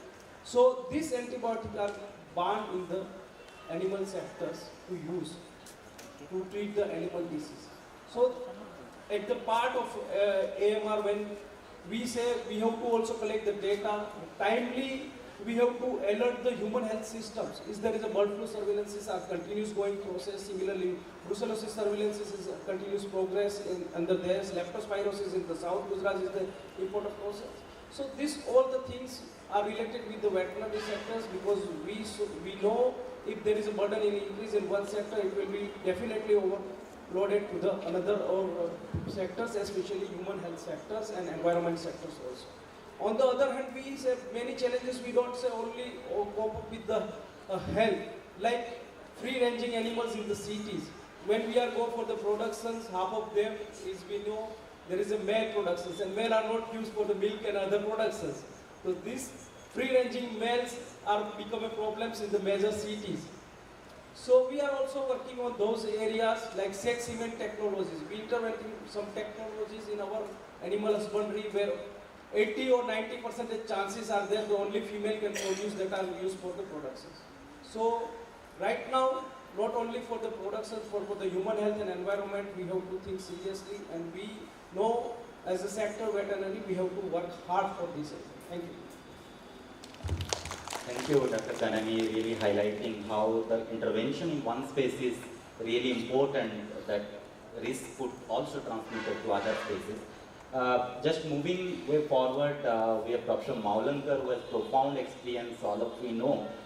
Sir, it would be good if you can enlighten us on implementation aspect of One Health, because till now, across the health system, One Health implementation is being really the challenge. So your thoughts on how we could have the One Health approach significantly improve in the health system of both the humans and the animals, that would be good. Thank you very much. Inspired by Dr. Ghosh's personal story, I thought I will also start with a personal story of a grand pet. Not grandchild, but grand pet. It is pet of my daughter, a dog who fell sick because she ate fertilizer put in our apartment pots day before Diwali and developed such a great gastroenteritis that the whole Diwali went in going to the vet and back every day, morning, evening, for intravenous fluid treatment and all other treatments. Fortunately, the pet didn't die. But within that Diwali week, I got to know how many other pets came to that clinic, because she was the only pet clinic open during Diwali, so she was overcrowded. And within that 1 week, we saw death of 2 dogs because of tick fever and euthanization of another dog because of another infectious disease which had gone to its brain. So that was my realization of how, talking to the vet, I realized that how many tick-borne diseases are becoming prevalent within the dog population within the area where I live, partly because there are stray dogs and other pet dogs, and we don't have much control. So with that, let me come to his question. How do we take this concept of One Health together forward? Basically, any interdisciplinary to meet together and understand each other's science. So some joint meetings, research, action, as we see here with our center of One Health starting over last 4 years, we have been meeting veterinary, animal husbandry and agriculture people together. Second is some kind of joint surveillance or data collection. The D of Dr. Ghosh, I didn't know, no newspaper reports that there is an epidemic of tick fever in dogs in Ahmedabad. It hasn't hit the headlines yet. But I'm sure animal people are having surveillance, so we have to do joint surveillance. I was thinking that also instituting a state level One Health report, if not annual, every 2 years. Because we have a health report, I'm sure we have a veterinary report with the veterinary people, but if we have a One Health report, both can contribute and work on that. We should also think of the lab facility. I was amazed at the lab facility at this veterinary clinic in Ahmedabad. She had all the equipment in 15 minutes, blood counts, etc. with normal GPs for humans don't have, everything was there. Plus, if required, she could send the sample to Bangalore laboratory for further confirmation on PCR, etc. by air. And next day evening the report was also available for 25 different pathogens, etc. Of course it costs. So the E of economics also we have to look at, and how interdependent economics is, the animal husbandry economics versus human economics. So even thinking of some joint reference labs. Why should a sample from Ahmedabad go to Bangalore? Can we not have a reliable labs for animals, humans, etc. within our own state as an activity? The last point I wanted to make is, can we think of a joint director or deputy director of zoonotic diseases, because we had infectious diseases, but when we talk of infectious diseases, we largely focus on human infectious diseases, but we don't bother so much about zoonotic diseases. And now with experience of chikungunya coming from mosquito-borne viruses in 2006 and devastating many parts, and recently COVID coming, we must think of how do we develop joint work between the veterinary department and with the human health department. Lastly, I've been working on climate change and public health, and recently I have been asked as a consultant to the World Bank on a small project to help cost out how much it costs to plant and maintain a tree, because one of the things in heat health is to plant more trees. Now, if somebody has to invest money, what is the return on planting trees and raising trees? And I have been thinking, as climate change work is going, do we even count how many trees die? We say, oh, one Mahotsav, so many trees planted, but how many trees survive? What is the infant mortality of trees and plants, and what is the adolescent mortality, and how much of what tree? And when I talked to my brother just yesterday for this work, he said there is a whole book somebody had done on economics of tree plantation and how much oxygen it will produce and how much it will cost over lifetime, etc., etc. So if we work with scientists and administrators and policy makers from different fields, then we will be able to really work on this One Health. That is my input. Thank you. Thank you very much, Dr. Malankar sir. It's really indeed, and I think all the points are well valid, because One Health Commission also emphasized we have only one planet. We do not have any other choice as far so now. So if anything we want to do and we want to have the next pandemic not to happen, then these collaborations are indeed, and it must be done as earliest as possible. So moving forward, we have Dr. Vishen representing the PATH. I would like to emphasize, I would like to ask Dr. Vishen regarding the zoonosis and how the PATH's effort, because the zoonotic disease, even Dr. Malankar was highlighting that can we have a zoonotic director. So can you, if you can lighten on the aspects of zoonosis efforts that's been done by PATH, and probably the decentralizing the surveillance, why it is more important in case of One Health, could be useful. So, thank you, Dr. Yash, and thanks a lot IIPHG Gandhinagar for providing opportunity to present my thought and represent PATH. So let's start with the World Bank is also, and Dr. Jami is my guru also. So in 2004, when World Bank funded for IDSP program, that time rationale was to create a decentralized system. So central surveillance unit at the national level, state surveillance unit at the state level, and district surveillance unit at the district level. But over the period of time, city grows, the urban population, that population dynamics change from urban to rural to urban.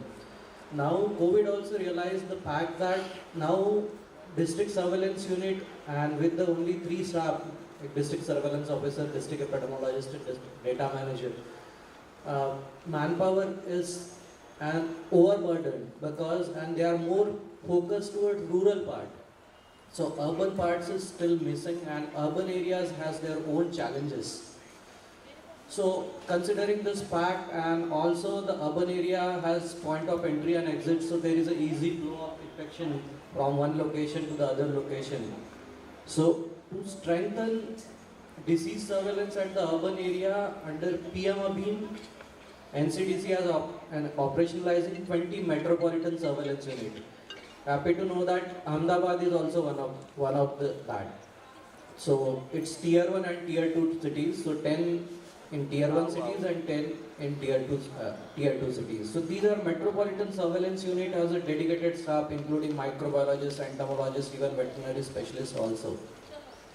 On the same line, other states like Maharashtra and Odisha come forward and they proposed in NHM stating that though MSU is there, but we have tier 2 and tier 3 cities also. So there also we need to focus on strengthening disease surveillance in urban areas. So they proposed in PIP and got sanctioned. So in Maharashtra, I think 26 city surveillance unit, and in Odisha 4 city public health unit. And you imagine in COVID we literally struggled to get an epidemiologist, and we are not at all envisaged that you require such kind of dedicated manpower on that scale. And now government has come up with that decentralized approach. At the city level there will be the dedicated epidemiologist, public health expert, and wherever required entomologist will also be there, and joint collaboration with veterinary department, veterinary specialist will also there. So considering the future aspect, we are discussing about disease X. Whenever disease X will come, at least we have manpower in place, they are trained, there is a system in place, so we are better prepared on that aspect. Answering to a second part of question with support related to zoonotic disease. So as sir also rightly mentioned, we need to first strengthen our institutional mechanism related to zoonotic. So in 2017, I remember NCDC has asked all the states to constitute state level zoonotic committee, and at the district level district zoonotic committee, and Dr. Kakani has also mentioned he is the part of state level zoonotic committee. But sir will also agree to me, before COVID there is a only committee is constituted, but how many meetings has conducted, or so activation of the state level zoonotic committee. So with the help of we are working with states to activate the state level and district level zoonotic committee. Activation means not only meeting, as Malvankar sir said, they need to sit together, plan what are our priority zoonotic disease. Even IIPHG Gandhinagar is also working towards that. They have come up with the tool for prioritizing this prioritization of zoonotic disease. So they need to do that. Addition to that, what will be the specific role and responsibility of each department, and how they will contribute and how they will share the information. Second is related to we discuss about the data integration, we discuss about zoonosis, reverse zoonosis. So on same line, in Rajasthan we are working with SMS Medical College, Veterinary Department and IDSP Department of Rajasthan. With the help of veterinary and IDSP department and microbiology, we list out the lab confirmed cases in animal also. So in last 3 months, how many animals are diagnosed with leptospirosis and brucellosis? On same side, for human aspect, the lab confirmed case in human for brucellosis and leptospirosis. And the dedicated team of visiting to that particular household. So for example, in a particular household, that particular animal is confirmed for brucellosis, lab confirmed. So collecting the samples from animal owners, rearers, family members, those who are in regular touch of this animal, just to understand, is there zoonosis aspect? Same with reverse zoonosis aspect. Those who are confirmed with the brucellosis or leptospirosis in last 3 months, human side. So taking the samples from animals which are close contact with that, just to understand the reverse zoonosis concept. Now we are supporting on IPHL and BPHU. So lab, again in COVID we realized that we need to strengthen our laboratory based surveillance. And under PM ABHIM and 15 Finance Commission at the block level, there is a block public health laboratory is being set up. So block public health laboratory has again 3 components. Block public health laboratory, block public health unit and HMIS cells. So again block public health unit consists of epidemiologist, public health expert or wherever required entomologist. Means again there is a decentralized mechanism at the block level. Means Under that BPHU, block level epidemiologist, public health specialist will available. Around 79 tests will be conducted in that particular block public health laboratory. It means we refer about 717 framework or approach. So early detection of outbreak within 7 days, reporting of that outbreak to a concerned authority within 24 hours means 1 day, and providing a response, primary response within 7 days. This is followed only when there is a decentralized mechanism available, trained manpower is available. When all this city level surveillance unit, block level public health unit will be fully operational, we will confidently say that we can adhere to 717 approach. So thanks from my side.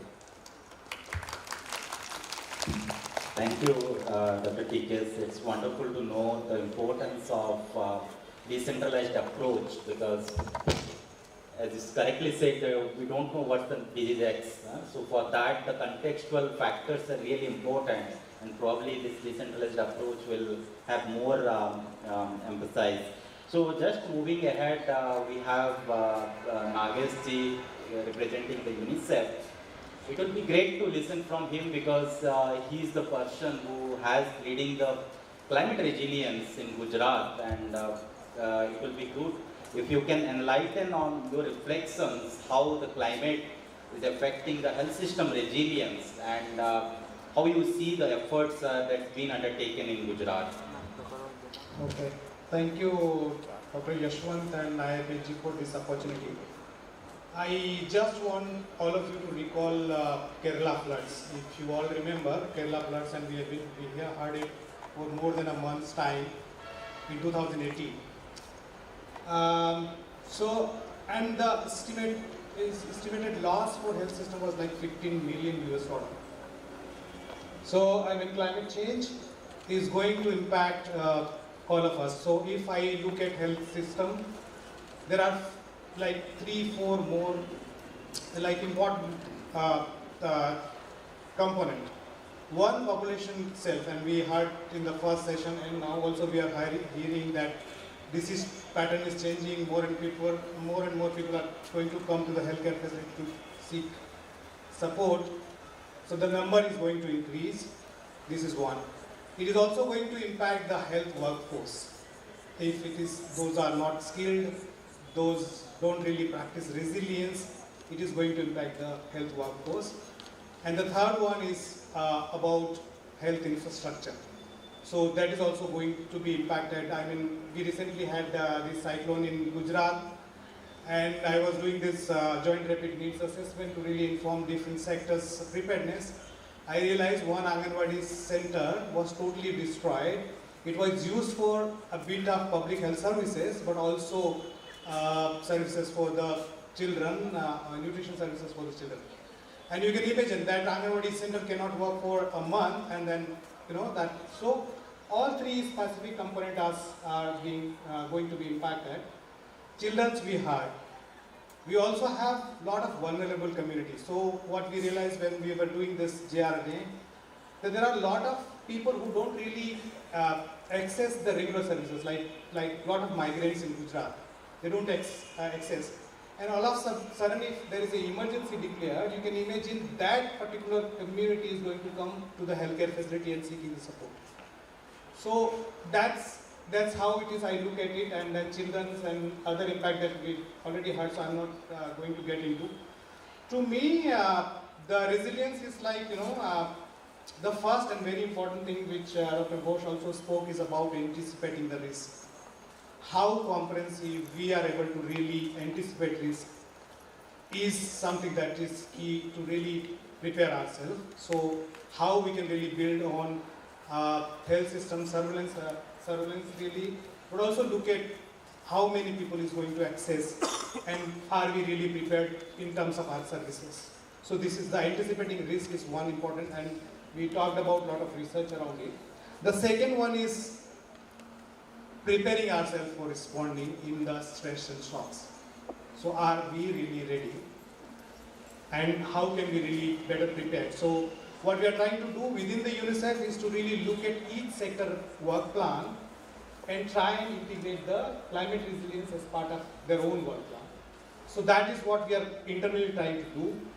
The second thing, externally what we are trying to do is to look at different sectors and integrate the resilience part of it. So we work with the Rural Development Department this time to really integrate resilience as part of their work plan and work plan. We're trying to work with Health Department and Education Department to really integrate this important thing. Last one is how quickly we will be able to really cope up with the stress, recover from the stress is also very important. Because when the stress hit, we need to really think about cope-up capability and additional service provision that would be required. So that's how I look at it. And in last, anyway it is going to change. So we really need to build a skill to adopt to the change that is going to happen. So that's how I look at it. I just wanted to emphasize that health sector also contribute to our net emissions actually. So if we globally see, health sectors contribute about 4.4% of the global emission. And India is amongst top 10 contributing health sectors for the global net emissions. So I mean, we contribute, the health sector also contribute to the global net emissions, and how do we really prepare. So that's how I look at the resilience part of it.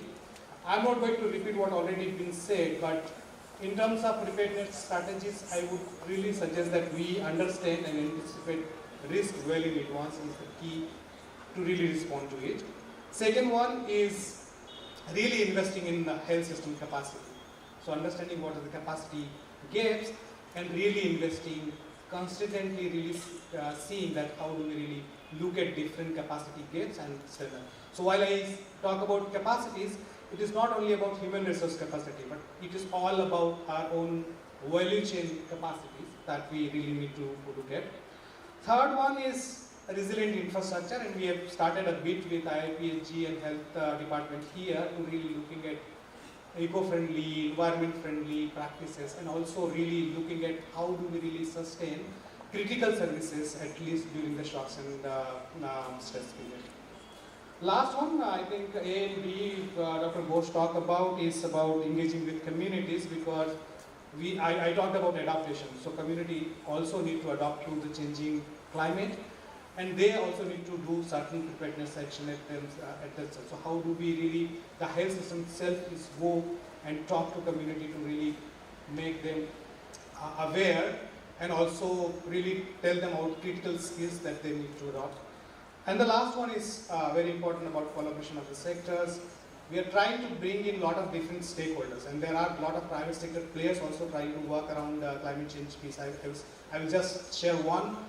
We did one consultative workshop here in IIPHG about health systems, healthcare facility cleaning and climate resilience. And there were a lot of different sectors comes in, including the Pollution Control Board, the Savvy Green, IITs, and looking at various parameters. So that is very important. Collaborative effort is very important. There are two initiatives that is happening in Gujarat. One is clean and climate resilient healthcare facility, and also clean and green and climate resilient schools. So these are the two important initiatives we are trying to really work and bring in collaboration together. Thank you very much. Thank you, Nagastri. Really emphasizing the two R's that the most important, how the risk is important to build the resilience. So with this, I have been flagged multiple times for the time. So with this, probably will not take the audience questions, but experts are here, so you can discuss with them over the cup of tea. Just before concluding, I will request our chair to have the closing remarks, please. Thank you. So this is very fortunate to be part of two very wonderful conversations that we have. And I just want to say that, it's very difficult for me to summarize everything that has been said, but I feel very fortunate, and I return very confident, because currently we at Public Health Foundation of India, we are working on a center which is called the Center for Environment Health, which works across various things, including One Health. We have a wonderful strategy that we have developed, and we call it the REACT strategy. That action is happening, we will react. The REACT strategy stands for, R stands for research, what we get out of the research, the evidence, we need to use that for education of the community, education of our different stakeholders based on the evidence that is generated. The A is for advocacy, which means that the evidence that we get, we will advocate with that evidence with the policymakers, the program managers. The C is for capacity building across various stakeholders in order for them to become a part of this workforce. And the T is for technical assistance to institutions who are trying to become climate friendly, green, solar power, everything. So the research, the education, the advocacy, the capacity building, and the technical assistance. I think we have heard all of these things in today's conversation. And I want to invite all of you, the future public health vanguards, the students and young researchers today, to be please connected with the Center for Environment Health and see as to how we can work together, collaborate, and contribute to a better planet, to a greener planet. Thank you.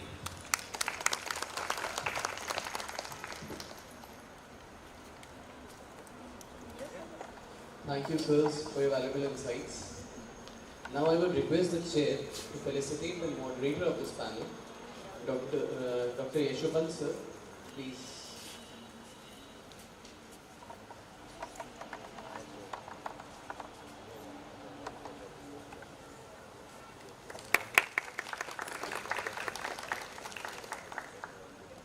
I request you, sir, to please also felicitate Guru Rajesh Jami, sir.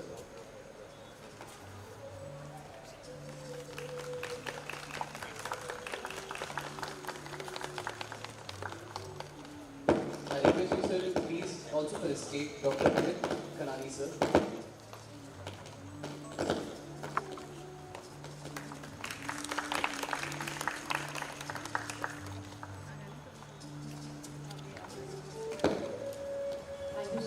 Sir, now I would like to request the moderator, Dr. Yeshobhan sir, to felicitate the panelists. Sir, I would like Yeshobhan sir to felicitate Dr. Tikesh Bisen, sir.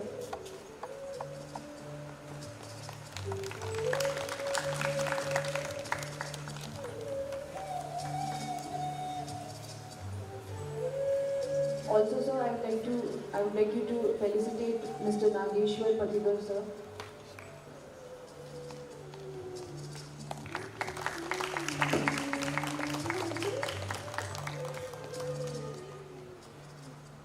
Also, sir, I would like you to felicitate Dr. Dilip Mavlankar, sir.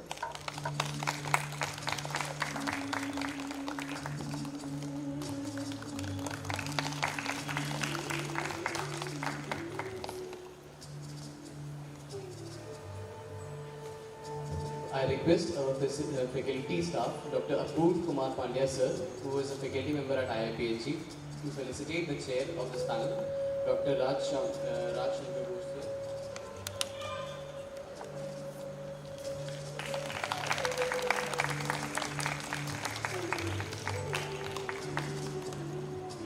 Thank you to all the dignitaries present on the dais.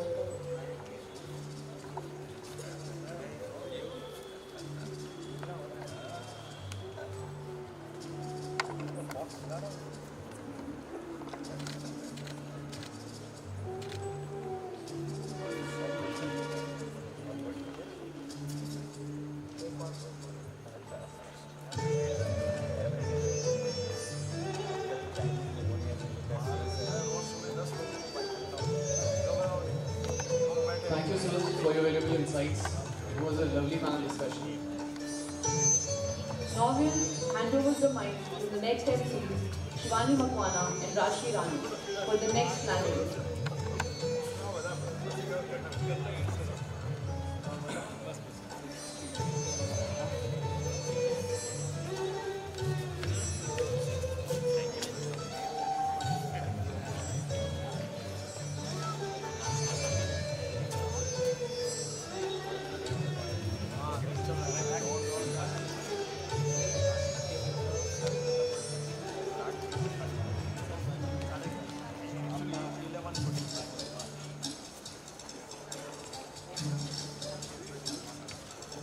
There is no tea break for now. We will be serving the tea meanwhile, and the next plenary will commence in few seconds.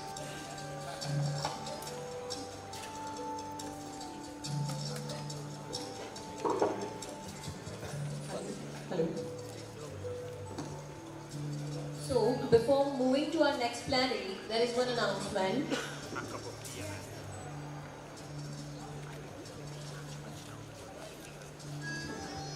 We have some stalls on display at the reception for everyone to explore, namely the Deep Tech, Lipomic Medical, IIPHG On-Cell, and Narayan Energy Project. So I would request everyone to explore it once. So now we will start with our second plenary for the day. Hospital Administration, the road ahead.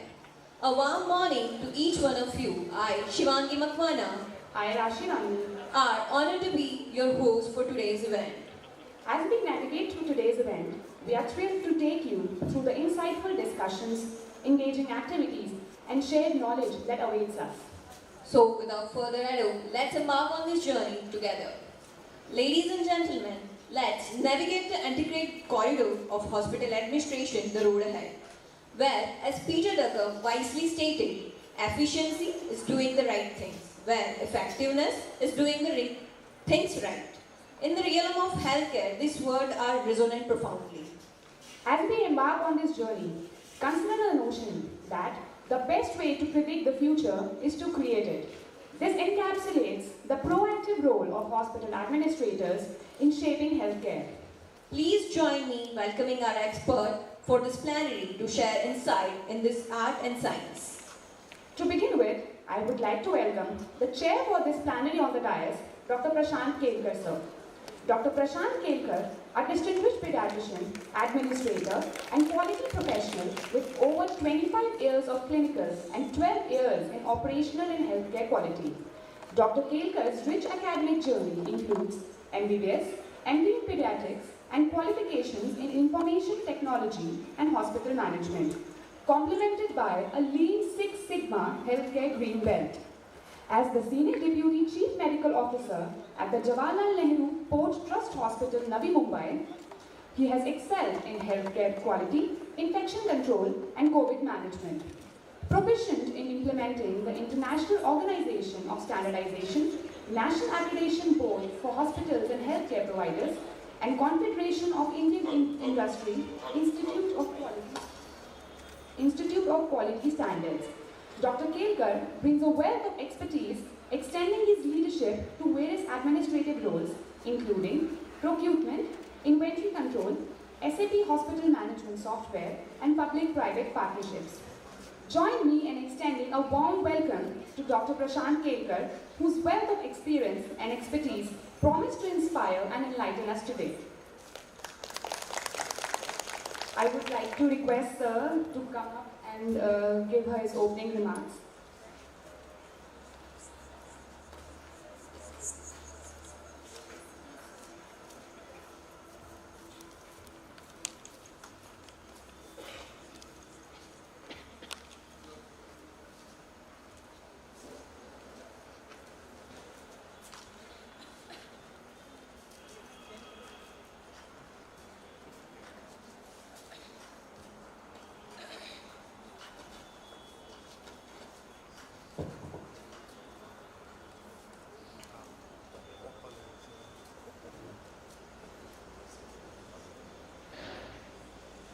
So good noon to all of you.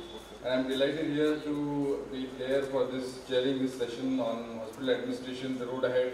And with so many students sitting here, you can see in the audience, I think this session is going to be very exciting. And as I stand here, I remember this famous quote by Charles Darwin saying, "It's not the strongest species that survives, nor the most intelligent, but the most responsive to change." Healthcare is evolving rapidly over the times, and we as hospital administrators need to keep abreast with it, need to be adaptive enough in this road ahead so that we are able to make the journey smooth for everybody. We all know the roles that hospital administrators play, right from managing healthcare resources to complying with the regulations and so many other things that they are always doing around the clock. We also know that traditionally we believe that nurses are the backbone of any organization, healthcare organization. But there's another secondary supporting backbone that we now believe is always there behind the scenes, not working in the clinical limelight, but all the same making sure that hospital runs smoothly and patients get good quality care. So before we go ahead on this journey to how the road ahead lies for hospital administration, let's briefly see what are the roles and challenges that an administrator faces. I see very eminent administrators in front of me who will agree with me that the roles of an administrator include leadership and management, leading to cohesive teamwork amongst the teams who are working there, strategic planning, staff retention is something that is a perennial nightmare. It was really bad during COVID times, but it has persisted beyond that because of persistent attrition rates which are there. And then a lot of work to do with data analytics, security, complying with regulations, patient safety, and so many other things that they keep on doing.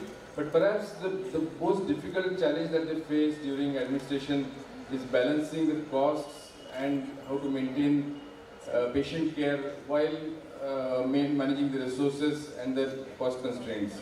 So there's a lot of activities that go behind the scenes for making sure that there's a good balancing act being done there. And I believe that hospital administrations must use innovative strategies like value-based care models, operational efficiencies, and also know very well how to do budgeting, revenue generation and resource allocation so that everything goes on very smoothly. Then you might wonder for a moment that with so many challenges that are already there, how would they be able to actually face the challenges that lie ahead in the road ahead? And that's where what evolution has always taught us. We have been resilient, we have been evolving, we have been adapting to change. The picture you see on top is believed to be the most rapidly evolving species, but then humans are also as rapidly evolving as them, and we are evolving to change. As I mentioned, healthcare is changing. We also would change, and we believe that we have the capacity, we have the intelligence to change rapidly with the changing times. And when we are talking about the trends and the road ahead in hospital administration, perhaps the first thing that comes to our mind is how EMRs are evolving into EHRs. So we now know patients are moving from one city to the other, now even moving from one country to the other for healthcare. And in this sort of a setting, we want the physician to get quick and easy access to the patient information, and EHR does exactly this.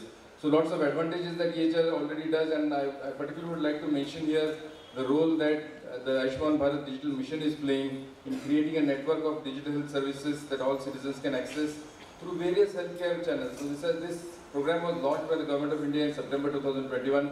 It is picking up pace rapidly now, and we hope that hospital administrators would play their role in promoting the interoperability between these electronic health records which are there, and also maintaining transparency of services in the hospital.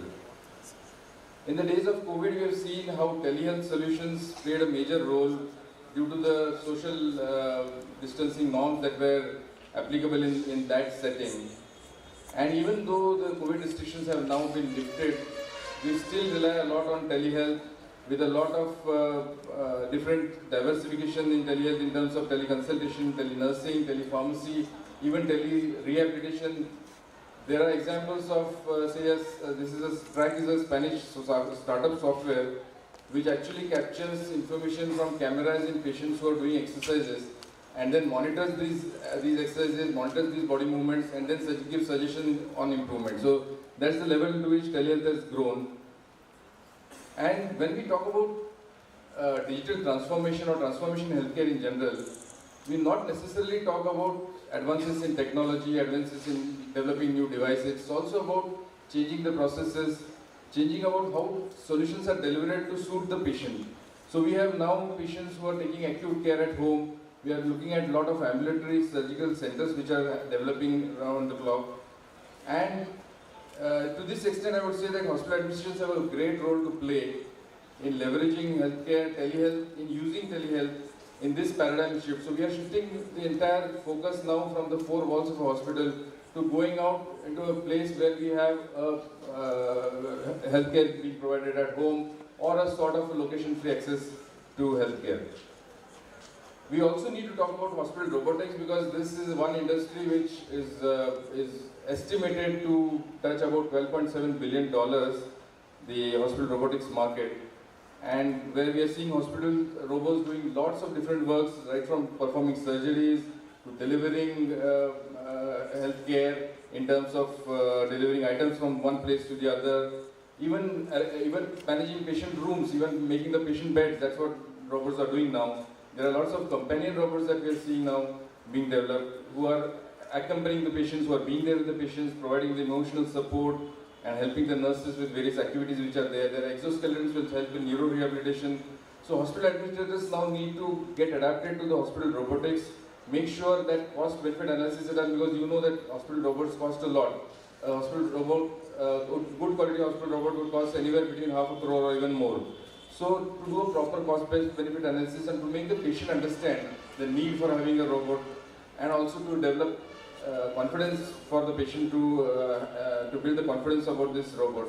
Getting skilled manpower to run these robots. You may purchase a robot, you don't have somebody to run it. And then of course data security issues. We also have issues related to operations management, which is going more and more complex by the day. So fortunately we have a lot of solutions which have been developed for them. Hospital administrators need to embody them in their workflow so that they are able to save time and make it more cost effective and reduce errors. There are lots of other paradigm shifts which are happening in hospitals and hospital administration, with a lot of focus moving away towards preventive care, chronic disease management and community health initiatives, regulations and policies and procedures which go on changing by the day. And examples of this we could take from the Ayushman Bharat, Pradhan Mantri Jan Arogya Yojana, the Jan Aushadhi Kendras which are being set up, the Digital Data Protection Act which has been recently passed. So hospital administrators need to keep abreast with these changes which are happening. Consolidations is something that is a trend for the day, and I believe you know that in the first half of 2023, there was a maximum surge of consolidations and acquisitions and mergers in India, almost to the tune of 83%. You also know, you heard about this, the Demosec buying about a 1 billion share in Manipal hospitals, Blackstone also investing about $560 million in care hospitals. So this is how acquisitions and mergers are happening. Larger healthcare setups are acquiring smaller hospitals.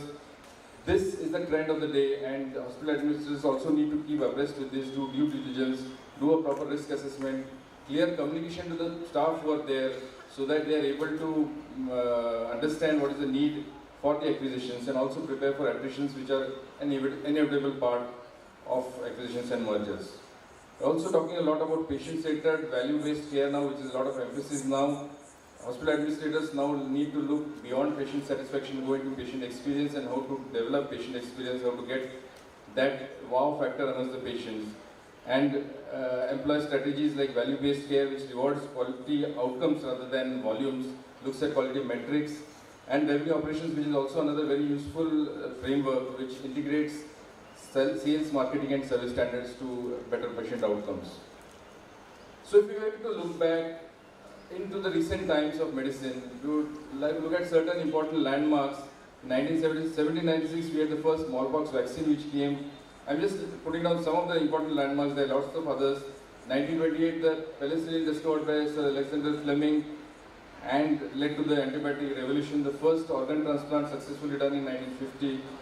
Lot of other landmarks in the last decade, but today we stand at the threshold of the most important revolution of all ages of medicine, where artificial intelligence, intelligent automation and predictive analysis promises to redefine traditional healthcare. That's where we stand today.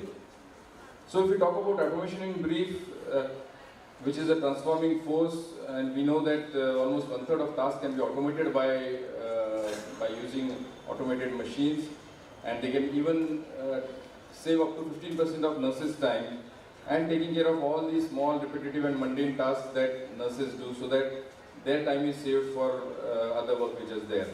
Artificial intelligence, of course, simulation of human intelligence in machines, growing a lot. We have seen the positive and negative applications of this in recent times, but we all know that AI is growing in the global market. It was touching $11 billion in 2021, expected and projected to grow up to $188 billion by 2030 with a growth rate of about 37%. So that's how the AI market is growing in healthcare rapidly. And we have lots and lots of applications which are there for of AI.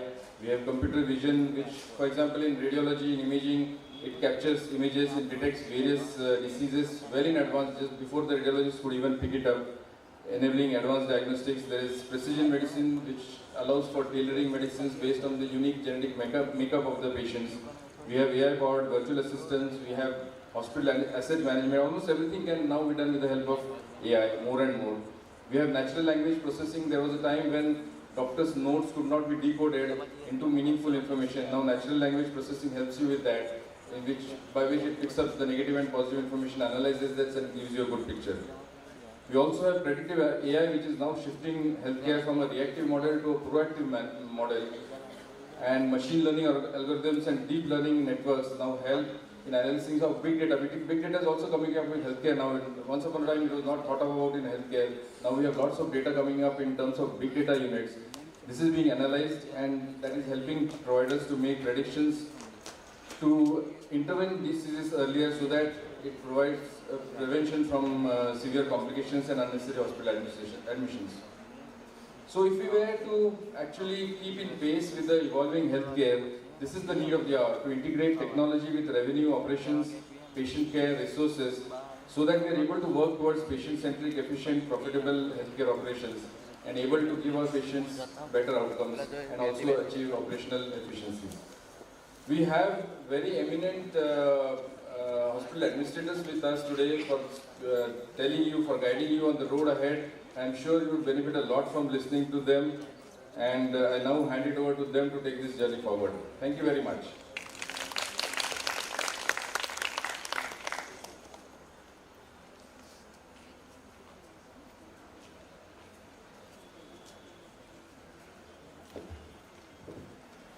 Thank you, sir, for your valuable insights. So, moving on, we would like to invite moderator for this plenary, Dr. Rakesh Joshi.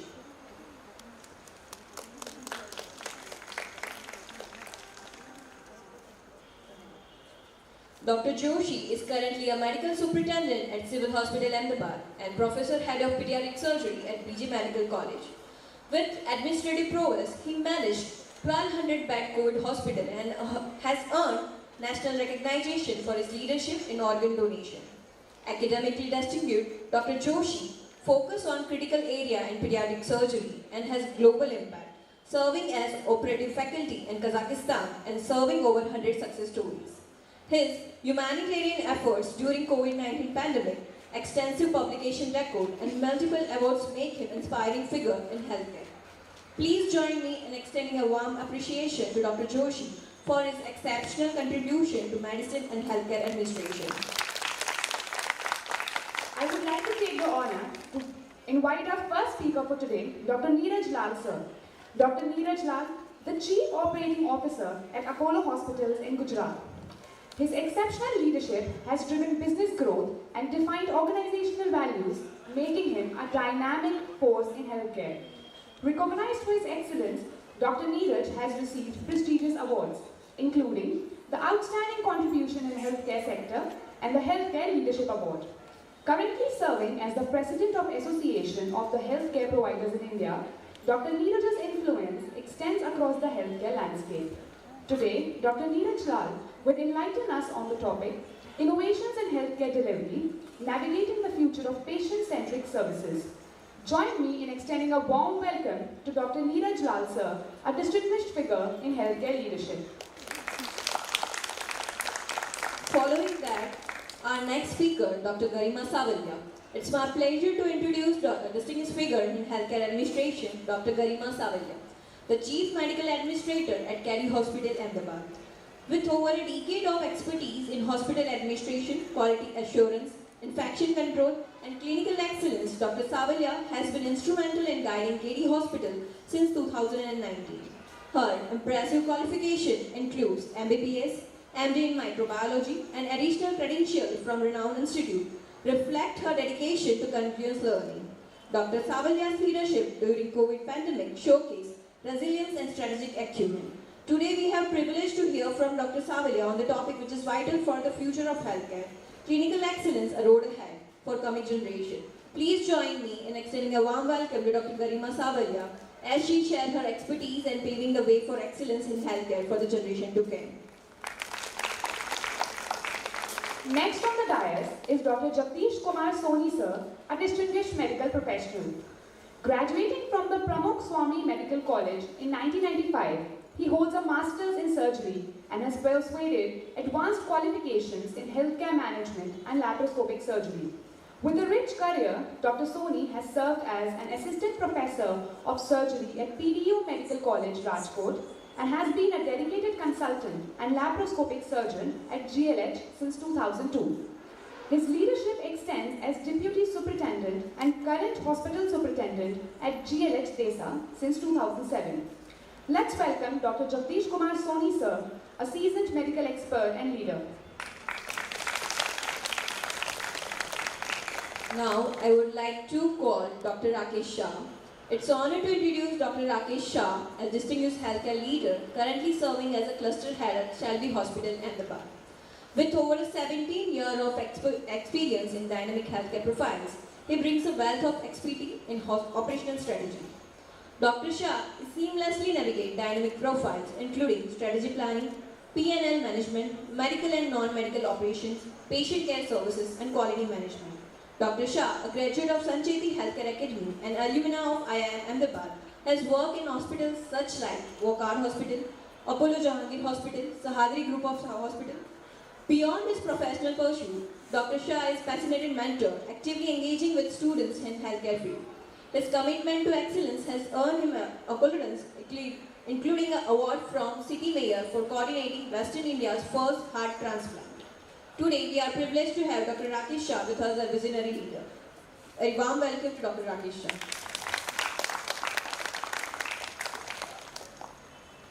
Now, I would like to call Dr.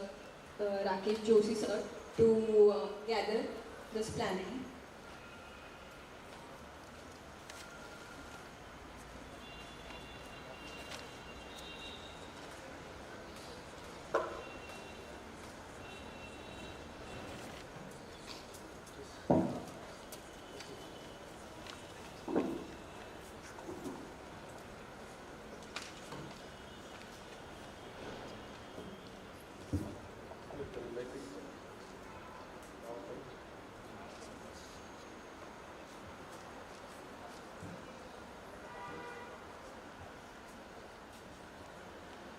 So first off, I would like to thank organizers of ACIES 2023 Conclave on Public Health for inviting me as a moderator in this very important plenary session on a hospital administration, the road ahead.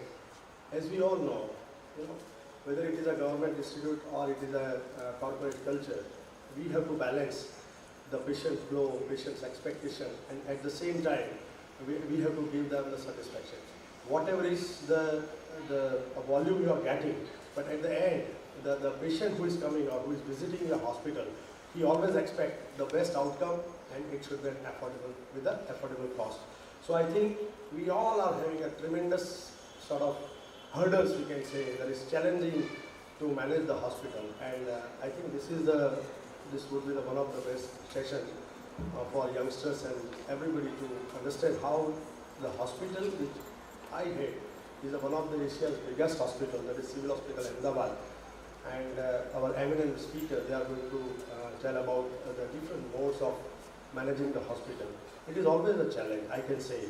So everyone has to learn how to cope up with the situation and how we have to give the best to our client, or what we can say is our patient. So just sharing my thoughts on how we are managing our hospital at Civil Hospital. So if you look at this graph, the Civil Hospital is spread across the 114 acres land, and we are having nearly 7,400 beds. So you can see that the whole Medicity complex is spread over 114 acres and 7,400 beds. Only Civil Hospital includes 3,200 beds. If you see the workload amongst the Civil Hospital is, we are having more than 10 lakhs OPD patients a year, more than 1.5 lakhs admission a year, and more than 50,000 surgery. Just going through the COVID data, we have treated more than 1 lakh OPD patients, more than 45,000 indoor admissions, and more than 2,500 mucormycosis cases. Apart from all this, if you go ahead, like 4 lakh X-rays are being done every year, 30,000 CT scan, more than 5,000 MRIs is being done, and more than 7 lakhs blood investigation is being done. So all this, if you look at this workload, it is many times very difficult to manage the patient load. If we are going through the challenges, that there are so many internal challenges, so many external challenges, like we are always compromised with some infrastructures, manpower, lack of motivation. Whenever you are having a faculties, there may be some apathy, some union activities, financial constraint as it is a government institute, logistic and overburden of the work, as I mentioned the data. External factors, so many, like media, public relations, legal issues, right to information. We are getting maybe 100 IPIs every day, so it is very difficult to manage many times. Then there are other electricity challenges and this and that. Apart from all this, you have to stand with all competitive healthcare. Like you have to go for an NABH, ISO certification, patient safety. Now you have to go ahead with the robotic surgery model. As sir already said about AI, the use of AI, this and that. Everybody is talking about that, and we at civil hospital, we are still talking at the basic because we are having tremendous amount of workload. And how to manage and how to give them the best possible outcome with, we can say it is a zero cost at hospital, but that doesn't matter actually. Whether you are providing with taking a charge or not, patient only wants a successful outcome. There should not be any mortality, which is very difficult to say. There should not be any problem that admission and discharge should be hassle-free. So when such type of workload is there, it is many times very difficult to manage. So that is a challenge, what I can say. But what we have converted, all these challenges, we have converted into the opportunities. So we start thinking what we can do best for such patient load, how we can manage that. If we just go through the OPD, our OPDs, average OPD is like 3,200 on an average. In season, it goes up to 4,000. So what we have done, we have created lots of windows, like more than 10 windows are there. Separate windows for a senior citizen, separate windows for the PMJ. PMJ is like what we say is a green corridors, like that. There are multiple help desks. All buildings is having their own investigative facilities. Like all OPDs, like 1200 bed OPD and civil hospital itself OPD having a separate investigative modality, X-rays, ultrasound, at the same time blood investigation. So there won't be any long queue there. So far the parking is concerned, we have started the first time it is a valet parking facility for our patients and relatives. We know that there are very, in the patient who is coming to civil hospital, most of the time they are not like economically that sound. But still we are getting nearly 10% of the patient. And it is very difficult for them to bring the patient down and then searching a parking in 110 acres land. And once he comes back after parking his car, I think OPD time will be over. So this is what we have started for them. Then there is as I mentioned, it is 114 acres land, which is the medicity is there. So for that, free transfer for the patients. There are e-rickshaws and then there are medicity bus, which is for the staff itself and for the patient, and it is a free of cost service. So they can move from old to new hospital, they can move to cancer hospital, or they can move to UN Mentor anywhere in that. So far the indoor admission is concerned. Everybody, those who have done their MBBS and PGs from a government institute, they must be knowing how to do reference. Once you ask for any reference, I think the patient relative or sometimes your servant, because you have a servant, limited servant, 3, 4, whatever it is. But reference, out of 60 bedded ward, you might have 10 or 15 reference. So most of the time what we give, we hand over the case paper to the relatives and tell them to go to get noted to the medicine or surgery or this and that. We have started this web portal now. It is just a click ahead. You just have to take a picture and then it is uploaded. And it is an end-to-end, like unit 1 reference will go to unit 1 only. So far I can say that more than 2 lakh references have been done. Patients are so happy because they are from the they are from the internal villages, they are from the different state. They don't know who is a HOD medicine or HOD surgery, and they are just searching where I will find this doctor or this resident. So I think by starting this, it is a tremendous help to the patient, and they are very happy. Not only patients, residents themselves and the nursing staff, because they don't have to do anything. They just have to click a picture and upload to the web portal. So this is what we have started. We have started ambulance service for the easy transfer of the patient. If you come to civil right now, you won't find any patient moving on a stretcher on the road. Everybody has to go through the ambulance and with all oxygen facilities, this and that. So for the cleanliness is concerned, I think everybody must be knowing about that you have 3 or 4 servants in the ward. One will go to collect the blood, one will go for a for an X-ray, another will go for a system, passbook bhara jau chu, something like that. So everybody is busy. Now we have started this to improve the cleanliness. We have started the floor management system. Those servants who are allotted to the particular ward, they will not leave that ward from their working hours, that is 7 to 2. And there is a gang of other servants, like 15, 20, based on demands every morning. They are sitting with a one phone available. Whenever they get a phone call from the ward, that servant will go to the ward, take that patient to X-ray, get X-ray done, and then that patient will be bring back to the ward. So this is how we started utilizing the less man-powered class 4. We have tremendous amount of software for a medical records. Whenever you ask for anything, you just on one click you can find you can try to find out the compactor, then the number of that and the 6th or 7th number of file is this. So all the medical records are nicely managed.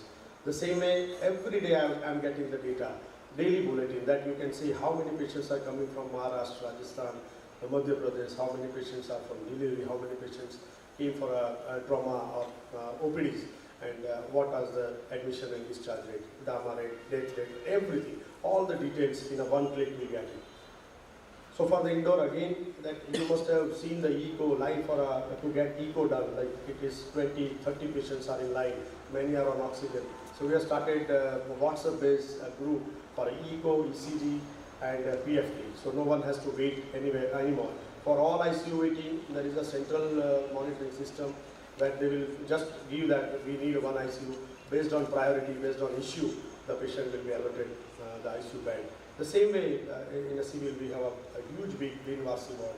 We are having nearly 60 patients at a time, but they are all frustrated. They are all, they are not being lured by anyone. No family member is there. They were always in agony, in some depression. So we started a daily round of psychiatric department. So they go and talk to them. Started daily physiotherapy. So keeping them engaged, I think they are calm. They are getting calmed down. They used to take the regular medicines. So for the payments, we are not taking too much payments, but for all small payments, we are taking it like online payments, or you can say UPI-based payment. Then we have definitely started monitoring. The faculties are coming on time, they are sitting in OPD, and they are trying to visit the things. The same way for any complaint, either from the ward, ICU, OT, whatever, there is a central control room which includes a person from each department. So the complaints are immediately taken care of. I mean, if it's not, if there is any other issue, they can easily come to me and share that issue, and we are there to solve it out. For all disaster, what you are getting every time, either it is COVID, either it is a mass casualty, either some accident, some poisoning, this and that, we have created one single ward. Whenever such thing comes, they should go to one place only. So there are lots of advantage of doing this. All the faculties will go there and visit that patient. They feel like bonded, because everybody has the same type of injury or same type of poisoning or same type of issue, and so it is very easy to manage them. The same way we are moving in this hot summer, mobile drinking van and this and that.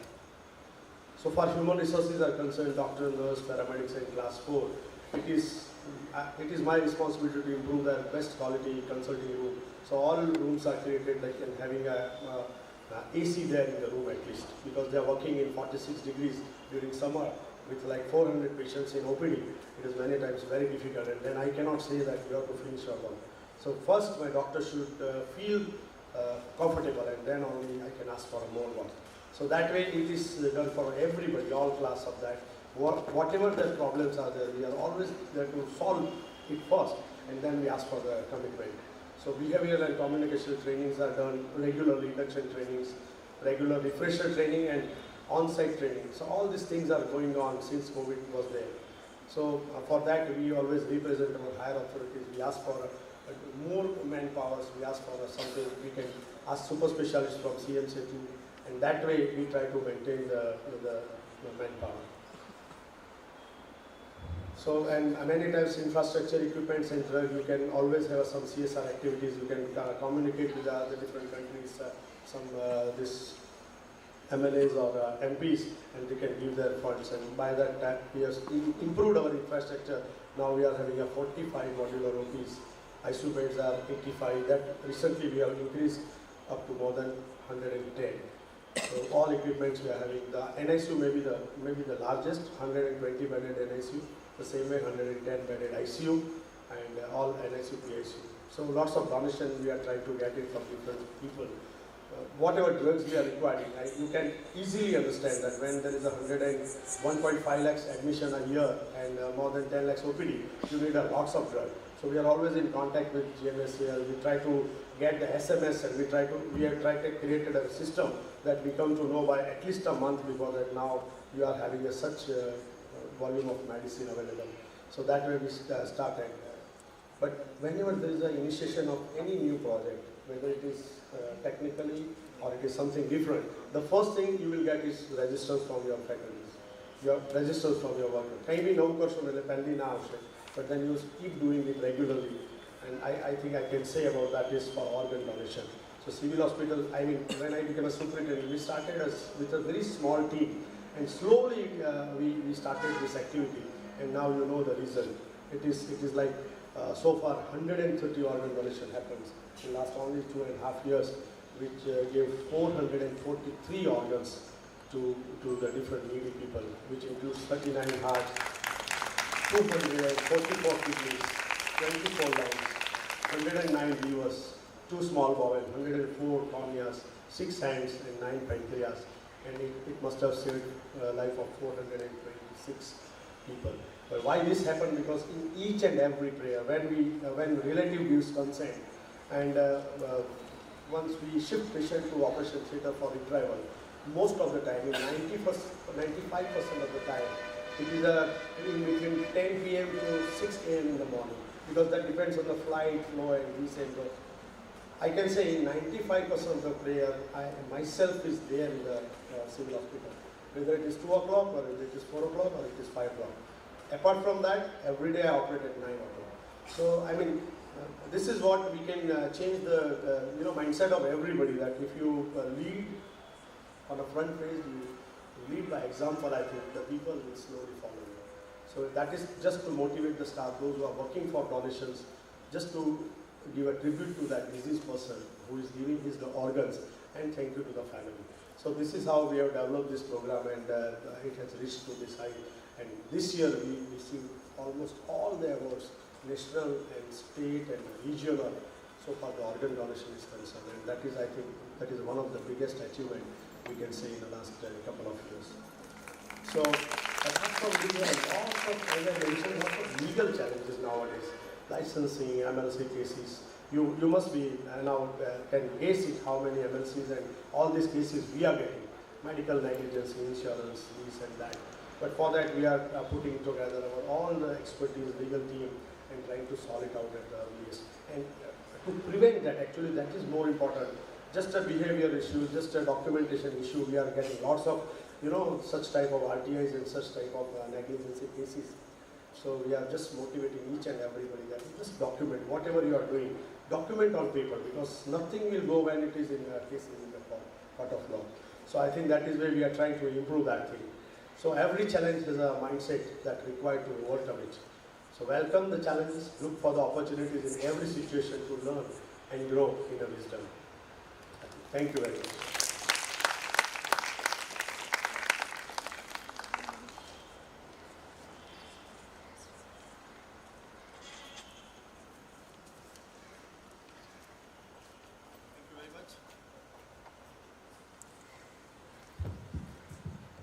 Thank you very much.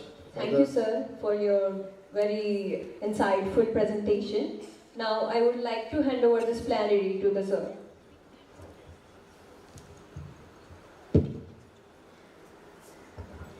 So now I would like to invite Dr. Viraj Lal sir, to present his.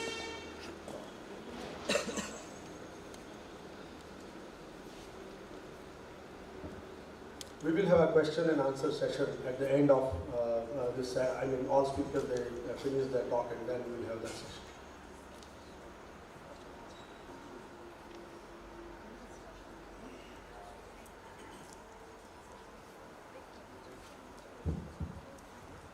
Very good afternoon. I'm sure all the hospital administration students are there. So I'll take you to the world of corporate healthcare. See, Dr. Prashant K. talk about the road ahead, what hospitals are doing and what are the various technologies available. Dr. Joshi talked about a beautiful public hospitals, how they're managing workload in the condition where there's a challenges of number of patients. See the volume of work, what they're doing. So I'll take you inside the corporate hospital, what India as a country is doing, and we should be proud of what kind of technologies we are using into the healthcare, and it is actually benefiting the patient's safety and culture, and at the end of the day, the PNL of the hospital. So, what should hospital do to stay one step ahead to ensure the excellence in patient care, right? So, see, most of the people say these days, my hospital is NABH accredited, I am JCI accredited.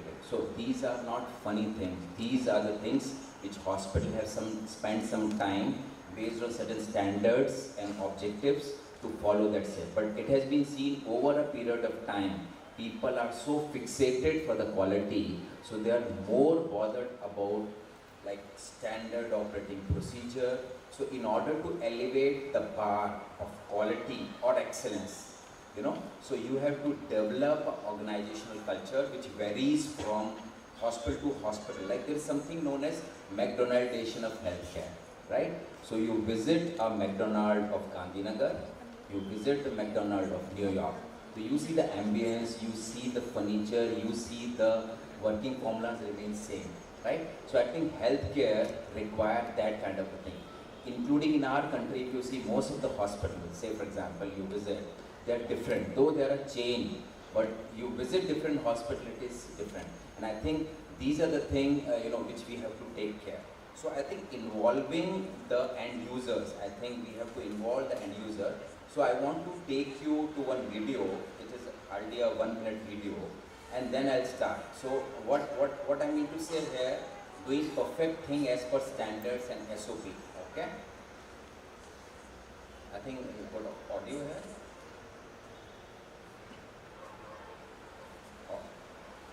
Audio here.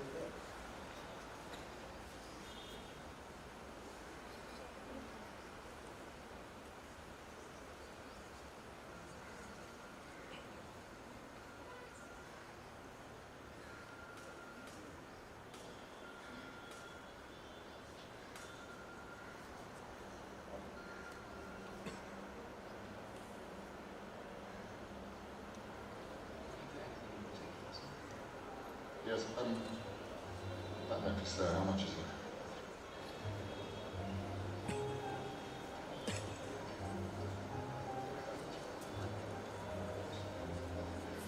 Please see it very closely, yeah? Looking for anything in particular, sir? Yes, that necklace there, how much is it? It's £270. Alright, I'll have it. Lovely. Would you like it gift wrapped? Yes, Tom. Lovely. Let me just pop it in the box. There. Look, could we be quite quick? Certainly, sir. Ready in the flashes of the flashes.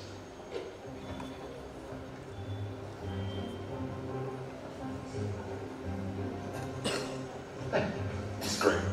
Not quite finished.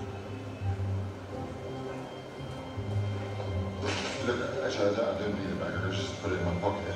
No, this isn't a bag, sir. Really? This is so much more than a bag.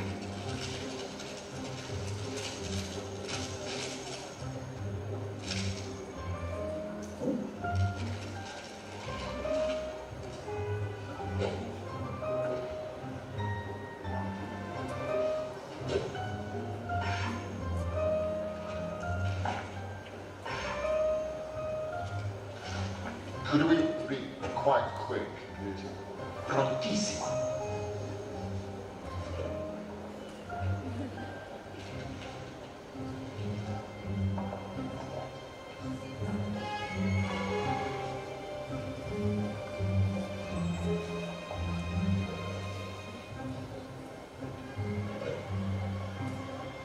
What's that? It's a cinnamon stick, sir. Actually, I can't. Oh, you won't regret it, sir. What about? It is but the work of a moment. Yeah, almost finished. Almost finished. What else going to be? You're going to dip it in yogurt, cover it with chocolate buttons. Oh, no, sir. We're going to pop it in the Christmas box. But I don't want a Christmas box. But you said you wanted a gift wrapped. I did. This is the final flourish. Can I just pay? All we need now. Oh, God. Is a sprig of honey. No, bloody hell. But sir, Leave it, just... Oh, thought you were around the jewellery section, I see. No, I was just looking Don't around. worry. My expectations are not that high. You've got to know what I'm trying to say, okay?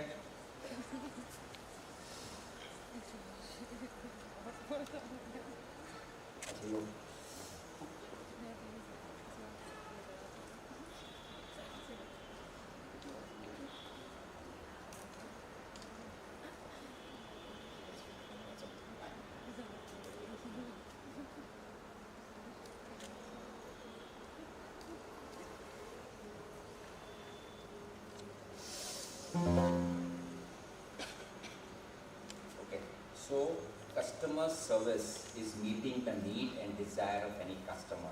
Okay, so therefore these days there's a changing face of healthcare. You know, something known as flipped care. So now most of the time healthcare is given by flipped care. So there was a study which was done. They're saying patients are spending just 5 hours in interacting with a clinician. The rest of the waking hours, that is 8755 of them, patients are looking after themselves through an app.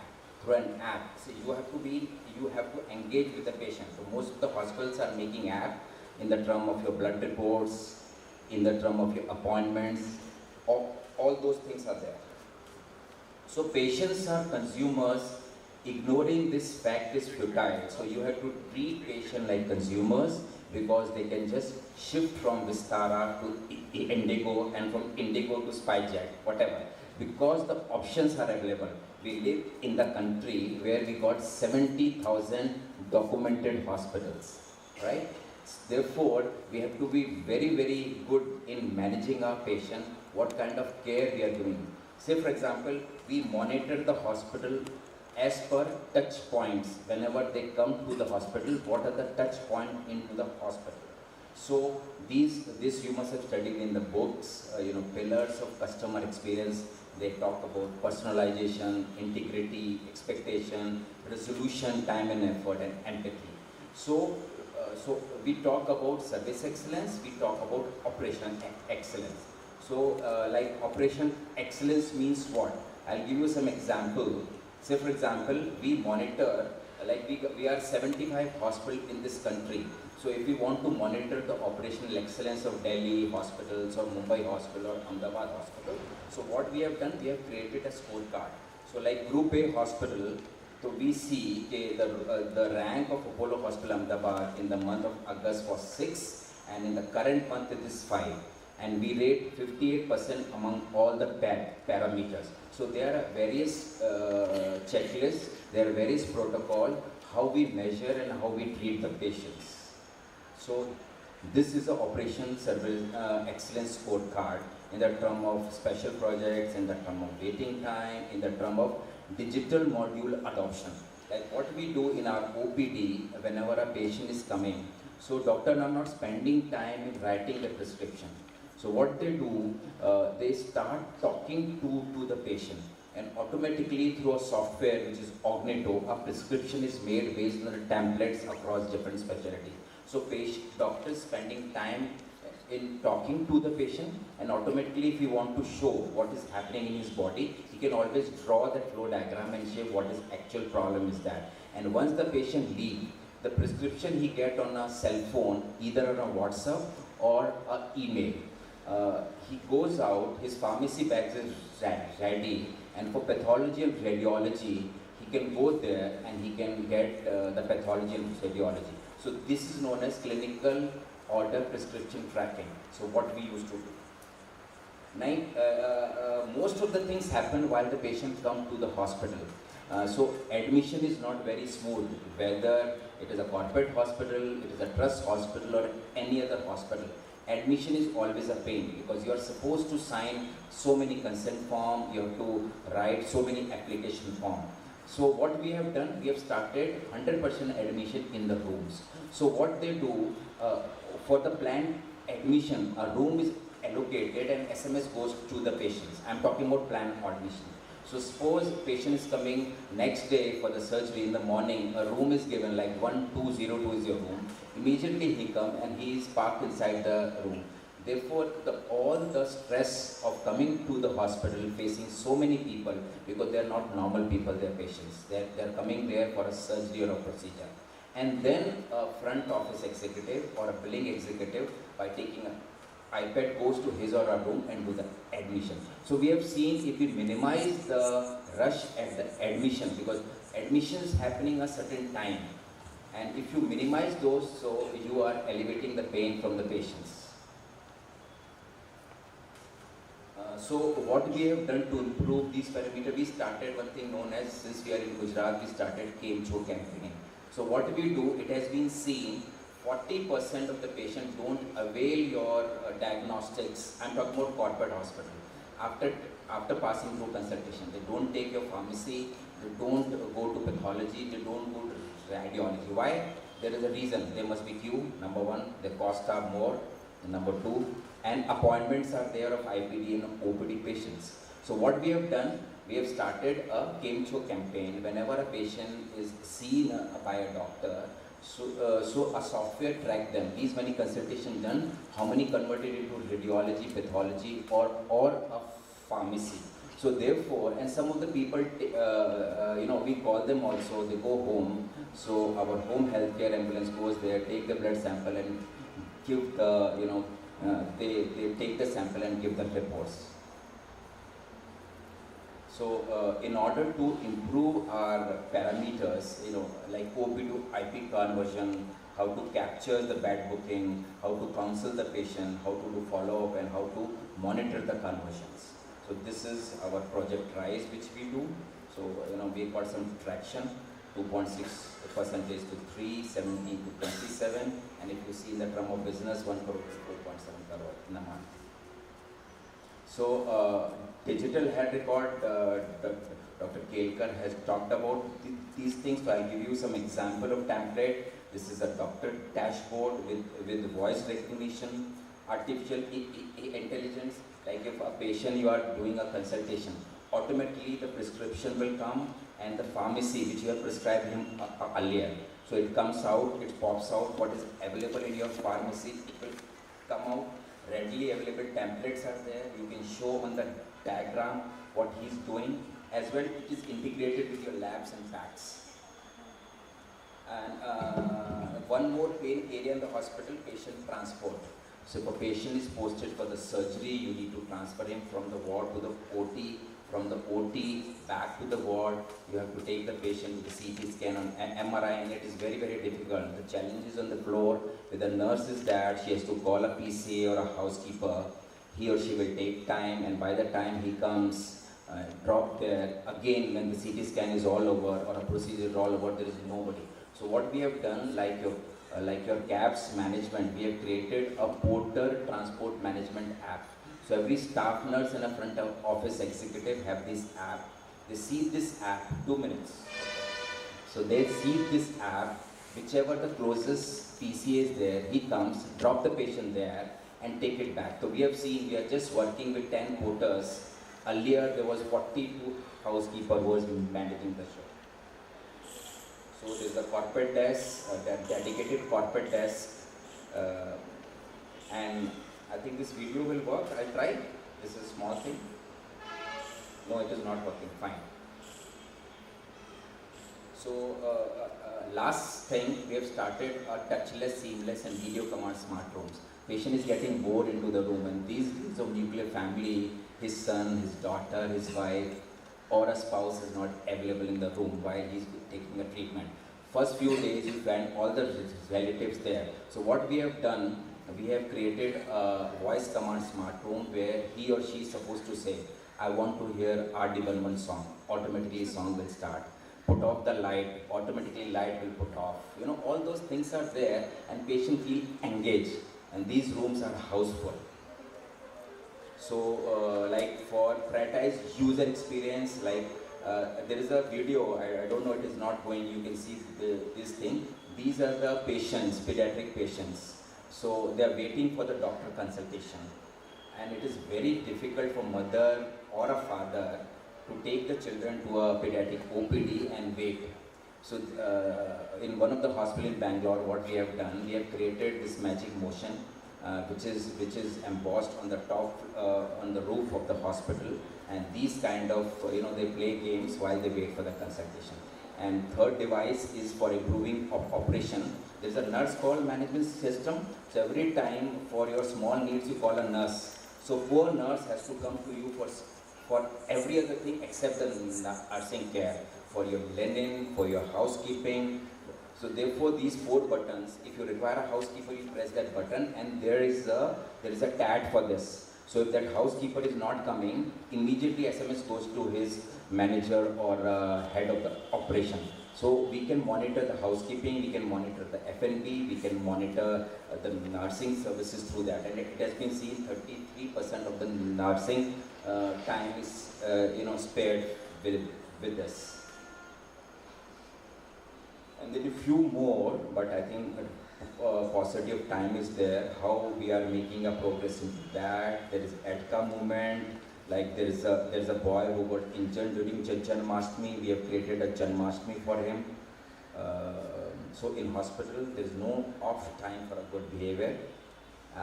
These are the touch points which we measure, the 9 touch points and 184 parameters. So there is a team which do these kind of survey and rate us. We do mystery audit, and motivation and appreciation is always there.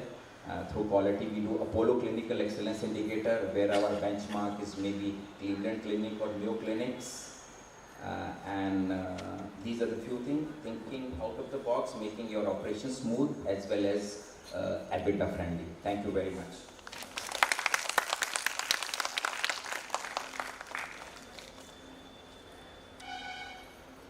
Thank you, sir, for your excellent presentation. As usual, every time I listen, I'm very much impressed with that room. Alexa, please sing a song of 1980s. So I'm really impressed. I don't know what I can imagine about my hospital, but this is an excellent way of making each and everyone coming to your hospital very happy stay with the best outcome. So with this, I would like to invite Dr. Garima Savalia, Chief Medical Administrator, KD Hospital, Ahmedabad. Please go.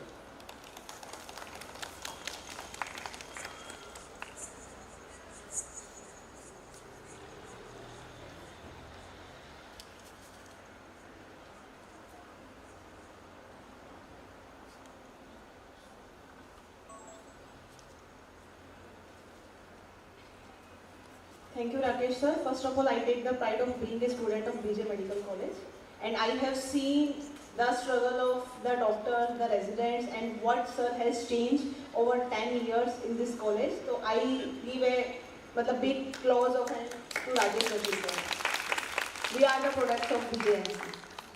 So very good afternoon to you all. It's really nice to see the youth of upcoming India. And I must say lots of kids are coming to KD Hospital for internship in my department in KD Hospital. And when there are the kids who are having some clinical experience, like who have done BDS, MBBS, BHMS, or some clinical degree comes to hospital and they want to do internship in clinical departments. And I ask them, what is your interest of department? And there is only one answer, quality department. I asked them, why do you don't want to choose any other department, medical admin or something like that. I gave several examples, but they have only one answer, quality department. And I never understand why everybody wants to work in quality department, just learn about NABH and JCI. The handbooks are very easy. You can read these handbooks and you can learn the things very easily. The most important thing is to learn how to implement the things, how to do the things by yourself. Doing auditing and finding the complaint of other people is really very easy, but by doing the things by yourself, implementing good things, come up with the proper plan is very difficult. So today I am going to talk about clinical excellence. We have, Neeraj sir has talked about operational excellence. We have seen the government scenario, we have seen the corporate scenario. Nowadays, there are lots of luxury and services are being provided in different areas. Clinical excellence is the part which is required everywhere, because we are working in a healthcare. At the end, the patient will be satisfied once he will get the best clinical expertise. The clinical excellence and the center of excellence, these are the two new words being used by several hospitals. It is evidence-based, highest quality of care and best possible outcome. This is the shortest definition of clinical excellence. When the treatment the patient is getting, it should be evidence-based. The quality of care should be highest. When we are talking about the accreditation, we are talking about the benchmark. We can accredit ourselves with the care we are providing is the best quality of care and best possible outcome via checking our outcome, comparing our outcome with the international and national benchmarks. What are the criteria for clinical excellence? First of all, the first criteria is clinical governance. What is clinical governance? The governance body of clinicians in a hospital, because only healthcare organizations are the organization where one customer or one patient is meeting with 7 or 8 healthcare workers. None of the other business having so much diversity. Now you understand there are 7 to 8 type of people, which includes the administrator, the senior most consultant to class 4 workers. It is very difficult to give them one instructions and everybody is following the same instruction in the same manner. To manage all these things, to solve your queries, we should have some governing body where we can make protocols. We discuss how we implement this protocol, and there should be one decision power which help us to implement these protocols. Organogram of the organization, who is the highest authority who can take clinical decision making process to streamline the burning issue. On daily basis in a hospital there is a burning issue and all the managers and the doctors are doing the firefighting. Sometimes it's a broad dead patient, sometimes it's a medical legal issue, sometimes it's a posh case. This type of case happening on daily basis. Committees and the chairpersons. In hospital you maintain many of the committees. Why we manages and why we should have the committees? Because there are different parameters which we have to discuss in a hospital, and for these parameters we need some common consensus. To get this common consensus, we should have some committee where we take the clinicians, we take the stakeholders, we take the managers and hospital administrator.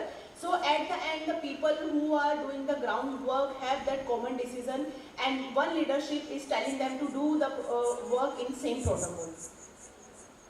These are the committees. The mandatory committees in the hospital is mortality, morbidity committee, where we discuss about the deaths of the hospital, infection control and antibiotic stewardship committee, ethical committee, credentialing, privileging committee. This committee is credential and privilege about the healthcare workers, nursing committee to sort out the issues of nursing, organ transplant committee if you have a organ transplant team in your hospital, diagnostic committee, medical record, ICU.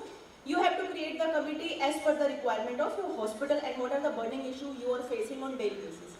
In ICU, there are multiple doctors treating one patient. There is a housekeeping person, there is an infection control nurse, there is diagnostic person, there is radiology person. You are giving the whole team to treat a patient. Still, there are few stupid issues which are coming on daily basis and we don't have any answer and everybody is just arguing with everybody what is the answer. To resolve all this issue, you should come up with a team and you should resolve this issue in a common meeting, not in before of the patient or patient's relative.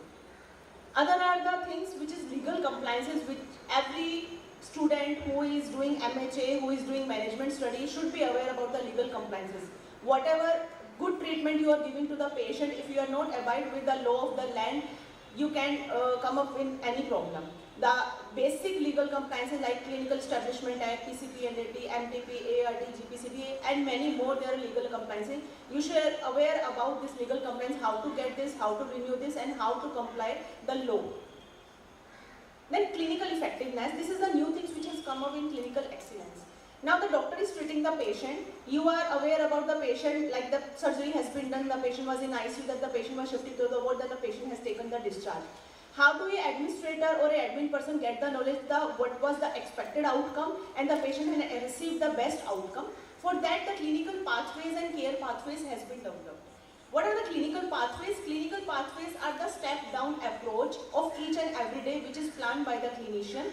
Like if I am talking about the CABG surgery, cardiac artery bypass surgery, every day the approach has been planned. On day 0 the surgery has been planned. On day 0 the patient will be shifted to the ICU. On day 1 we will remove the Foley's catheter. Day 2 we remove the drains. Day 3 we will start the dressing.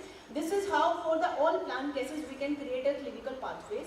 This clinical pathway has to be reviewed by your team so that if there is any deviation in the clinical pathway, you can get the knowledge if any iatrogenic event has been happened, any infection has been happened in the patient, because some of the time you will not aware about anything and you have created a package of the 7 days for a patient for a surgery and the patient is getting discharged after 20 days with the same package and you are landing up with the loss for the organization and the patient dissatisfaction.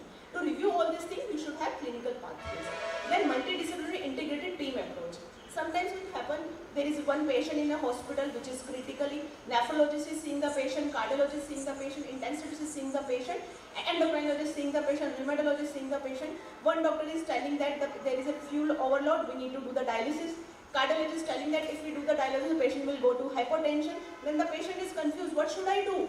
For that, we have created a multidisciplinary team approach where all the doctors write their suggestion and after that, the treating doctor sum up this plan and discuss with the patient's relative and explain that what is the best plan for the patient. It is not about the endo, it is not about the nephro, it is not about the cardio, it is about the patient and what the hospitals come up the best treatment plan. For that, you have to document everything and at the end, the primary doctor has to suggest this plan to the patient. These things will give the comprehensive patient care, improve health outcomes, identify patients' safety issues, reduce fragmentation, individualize care plan, continuity of care, and enhance patient satisfaction. Now, what are the quality indicators in the benchmarking? Standardized evidence-based measures to track clinical performance and outcomes are called quality indicators. Why the benchmarking is important? Benchmarking is important to compare yourself with the standards. Now there are international standards and the national standards too, where you can compare yourself, like you can compare your outcome measure, what is the discharge time, to determine what specific practices are helping other departments or competitors to achieve their certain results. The team or company can then adopt those practices to achieve similar improved results. There are performance benchmarking. What are the performance benchmarking? From where you get the knowledge, what is the performance of the whole process you have developed, like infection control rate, average length of stay, the volume of surgery, the discharge time, and different many more benchmarks and quality indicators we have. This is a very small example of a quality indicators in the benchmark of one department. Like in emergency department, what parameters are very much important? When the patient is coming with chest pain, the patient is coming with stroke, the patient is coming with severe sepsis. So we monitor door to balloon time, door to needle time, door to OT shifting time. That is very much important when the patient is require emergency surgery. Door to CT time when the patient is coming for the trauma center, because the patient has landed up in your emergency department. Now you have started the admission process, the formality process, the isolation, that consent process, and all these processes are taking half an hour and 1 hour until the time the golden period of that patient has been over. So to monitor all these things, you have to create your benchmark so that the support team also aware that they have to process their system so fast so that the patient get the best possible clinical measures. Now the new term has come from patient reported outcome monitoring system. This is the NABS term, but it is a very well-known term in Western countries, and I would say it is very helpful for us also. Now what is happening, you are monitoring very basic quality indicators when you are working in a quality or medical admin department or in operations department in a hospital. Patient reported outcome measures are the measure which is disease specific. If the patient has been planned for TKR surgery, total knee replacement, first of all you have that the parameter assess whether the patient requires some surgery or not. After the surgery, what is the expected outcome, whether the patient has received that outcome, because the studies say that there are 50 to 60% of surgeries are happening in worldwide where it is not required. So who is going to assess that part? The hospital administrators are going to assess that part so that we can tell that our system is transparent when we are providing care to our patient. So disease-wise, there are patient-reported outcome measures and the protocols are available in international journals. But we had opted for few cases, like for cardiac surgery, we are using SM36 form, which shows us what is the quality of life after the cardiac surgery. Joint replacement surgery, we are using KSS score. OBGY patient, we are using modified early obstetric score. All this scoring system, we are doing scoring before the procedure, we are doing scoring at the time of admission, we are doing scoring post-discharge of the patient. After that, you can tell if the patient has been improved from this status to this status. Now, these are the basics which should be done in a hospital to improve your clinical services. The doctors are doing their best, but how to show that they are doing the best? These things are help us to promote our hospital and clinical services that we are doing best after doing the benchmarking and PROM system. Now, how the artificial intelligence help us, the clinicians, healthcare workers to go ahead. In the earlier lectures, Neeraj sir and Kelkar sir already told us how artificial intelligence is helping us. My only point is that artificial intelligence is not going to replace the healthcare workers. It is just to enhance their capacity. It is just to decrease their cost and improve their time efficiency. So we have to take it very positively and implement that things in our hospital to improve patient satisfaction. This is a very small example of electronic health records. Normally in our clinical services, we have been told when the patient is coming, we have to take the whole history of the patient. And there is 2 and 3 pages of history in a patient's record. Now you think that how we will discuss this type of history between 2 clinicians, 3 clinicians, 4 clinicians. Now electronic health records are the record which shows that from the patient's birth to the discharge of the whole history you can map in a single line, where you can see in this example what is the history of that patient from his birth to his death. There are different benefits of electronic health record which already has been discussed: accessibility, accuracy, coordination, data-driven decisions. This is diagnostics, AI intelligence, where the AI intelligence are telling us how the diagnostics are helpful for us. The right threshold is telling us the maximum tolerated probability to exclude a diagnosis. The green is telling us the minimum probability of assumed diagnosis and initiate the treatment. When we are in orange threshold, intermediate probability requiring further diagnostic testing, where the consultant has to think that I have to go ahead.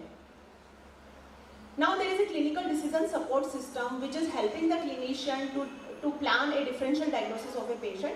These all things are helping the clinicians to support their diagnosis, because nowadays legal issues are also very much common in the hospital. Here you can see the EMR is collecting all the data of the patient's clinical history and his lifestyle, and this data has been pushed in the CDSS system. CDSS system giving you the differential diagnosis, the advices for your diagnosis, the radiology investigation, what can be the maximum probability of a disease can be happen to a patient. These are the example of few smart reports. Now I have seen it happens various times. A patient has done the health checkup, because it happens when the patient has done the health checkup, doctors tell everything is okay, just cholesterol has to worry, now you can go home and we will start treatment.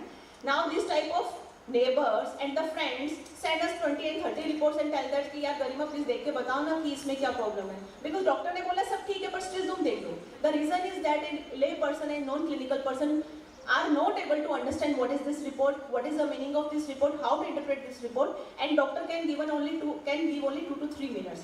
So these are the smart reports. Here you can see your health picture is available, where the green parameters are showing these parameters are healthy, and the right parameters showing this is the parameter you need to worry. And this in the right side you can see your important parameter at a glance. What is the meaning of borderline? What is the meaning of low value? What is the meaning of high value? Other than that, this smart report also suggests us what type of dietary advice you require, what type of lifestyle modification you require. This is the help of AI intelligence.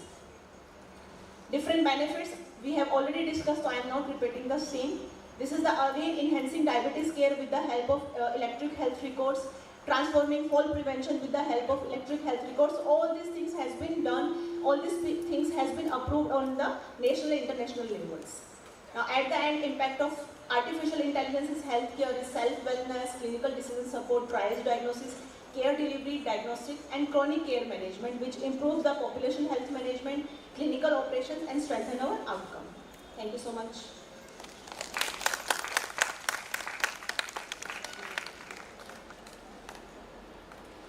Excellent talk, Dr.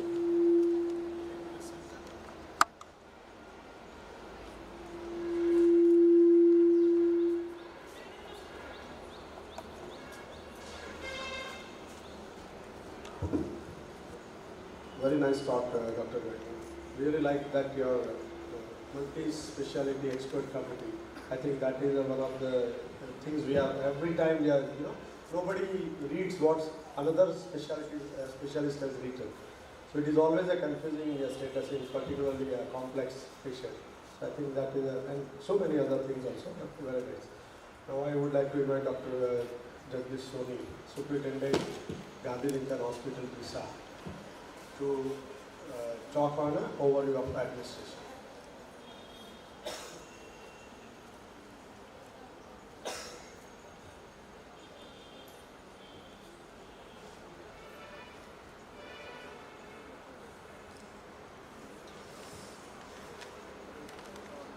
Thank you very much, IIPHG leadership and team for inviting me. And thank you, chairperson and moderators. Dear friends, we have talked earlier, earlier speaker has talked on the road ahead, excellence on operations, excellence, clinical excellence, and we have also seen the gigantic health factory, rather medical factories report also. From all these bigger part, now we come to a smaller part because I work in a very remote place, very small hospitals. But yes, they are also very important because most of our populations are in remote places, villages, areas, and there is big scope for hospital administrations. Earlier, there was no concept of hospital administration at all. Most of the administration was done by doctors and whatever the staff available. But now the trend is changing, so we will see. There is a difference between administrations and management. You all know administration is more on a higher side, means policy decisions and budget making and all that, and manager is more likely performing day-to-day activities, mostly operational activities and all that. But overall hospital administration is a teamwork. From top level management to doctors, nursing staff, support staff, sweepers, your stakeholders, others also, suppliers, everyone. So it's it's a team approach to do a better administrations in form of planning, organizing, staffing, directing, coordinating and controlling. It's a process basically. So we put the input and that we analyze and then output, and for hospital output is the patient, what patient at the end, what he or she feels, what is his or her experience while taking care from that particular hospitals or not. And say it's for administrators, it's the matter, what is important for us is how many morbidity we have decreased, how many morbidity we have prevented, what mortality is prevented, and what we have added in the comforts of the patient's life. So there are various responsibilities. Most of the things has been covered. You are also learning day by day. I will not take much of your time for this. But say operational excellence and clinical excellence already has been taken. Finance, so we are not going in detail in that. I will take say few topics, mainly the financial aspect. In financial aspect, we talk about say the budget allocations, how we will get money and how we will spend. But probably we are forgetting the budget aspects of the patients also.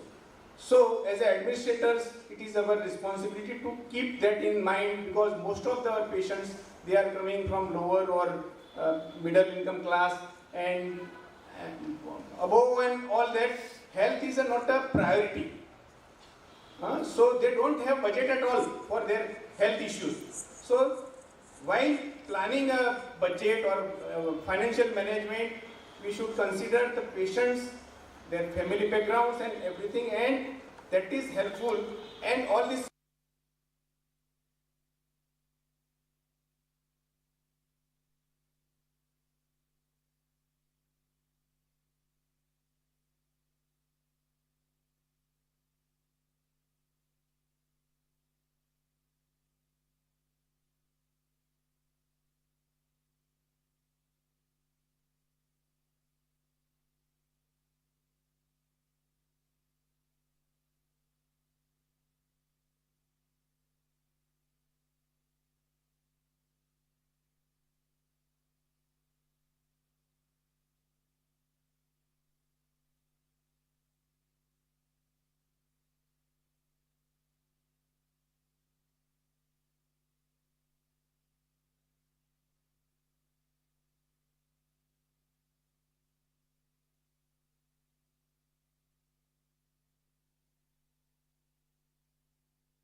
Some new laws coming now. The Clinical Establishment Act is, say, probably the latest one, but there are other issues also. So as an administrator, say, we should know all these laws. We should have a dashboard for probably to taking from licensing and then renewals, and what are our responsibility as a hospital administrator, because sir has already shown that apart from nursing staff and doctors, the administrators are the backbone. And probably it's our role that we look after all these issues so that we are not involved in unnecessary legal problems. So that's why this is very important. And communications, we all know, a poor communication will lead to conflicts and problem for the patients and our staff also. Quality management already discussed. Then material management is also important part. As Dr. Joshi has already told, lots of patients. So everyone has to decide the systems so that you match your requirement, your patient need also. And you have to keep in mind the coming problems also. Say like COVID, like the disaster rather. So you have to prepare for it so that you have enough material to deal with the coming problems also. Hospital infection control and prevention is also very much important part and neglected at many times. As a hospital administrator, we should look after things. There should be a hospital infection control committee. There should be antibiotic policies. And there should be a team working on that, so that, say, again, this is the clinical excellence part of, say, all the different parts of the hospital management and administrations are interlinked with each other. So the main purpose is that to provide a better care, and one infections in the hospital will lead to the disaster for many patients. Same way hospital waste management, we have already BMW laws, but the problem here is that, say, they are on paper, they are on the stickers, they are on the dustbin, but operationalizations of these laws. So you have to continuously do the training for your staff so that the waste management will be in a proper way, and you are also decreasing the infections in a society by that. Then what the conflict, this is conflict management is also a very important part of the hospital administrations.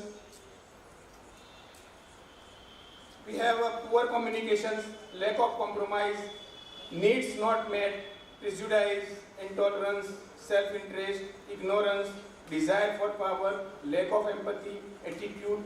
All these are the cause for the conflict. And probably it's not the conflict into the organizations, but we have a conflict with the patients and their relatives also. Nowadays we are hearing that many conflicts with the patients and their staff. Healthcare persons have been beaten, there is a breakage in the hospitals and what not. So this is also very important part, and we should manage in a better way so that you can give your optimum on the patient's care. Public relations is also a very important part to highlight what you are doing and to know the people so that there should be no problems and a conflict decrease. Leadership management, because you are in a hospitals, you have to develop a leadership. You are a leader so that you work with the people, you also generate a next level people so that the shows must go on. And now the last thing is that what are the challenges we are facing on the road ahead? Because the population is fast growing, demography is changing, there is changing in disease profile. Lifestyle disorders are there, communicable diseases are also there. Earlier we were morely concerned with the tuberculosis, malarias and all these vector-borne and other infectious diseases. Nowadays, diabetes, hypertension, lifestyle disorders are emerging, and newer infections like viral infections are now more common. So you have to prepare for it, you have to be ready for all these challenges that coming on your ways. Then re-emerging of some already controlled disease. Paucity of manpower is also very much important, but probably AI and other systems you can take help to decrease that shortage.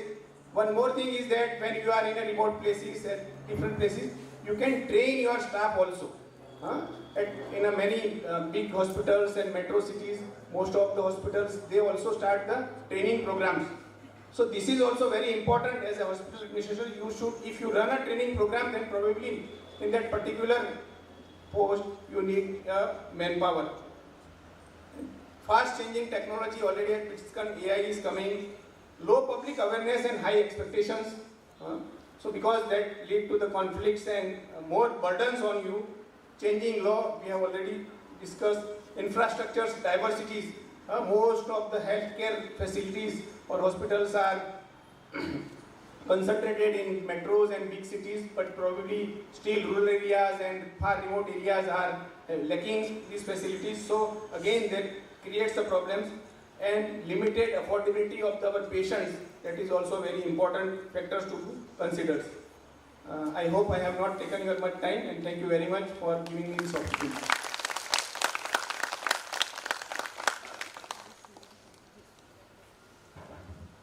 Thank you, Dr. Jagdish. I like your that statement, financial budget.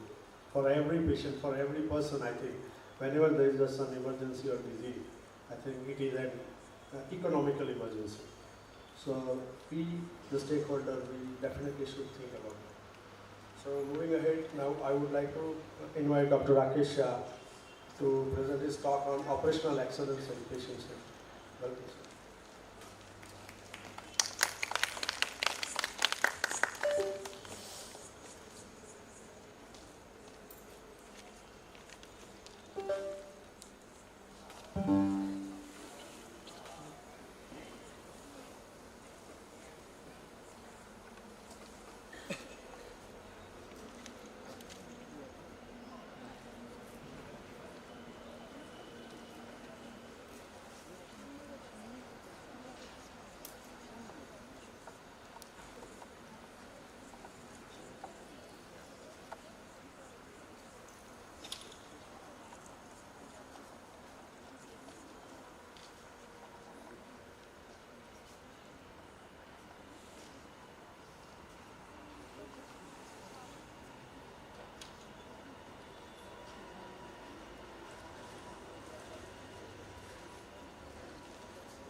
Good afternoon, everyone.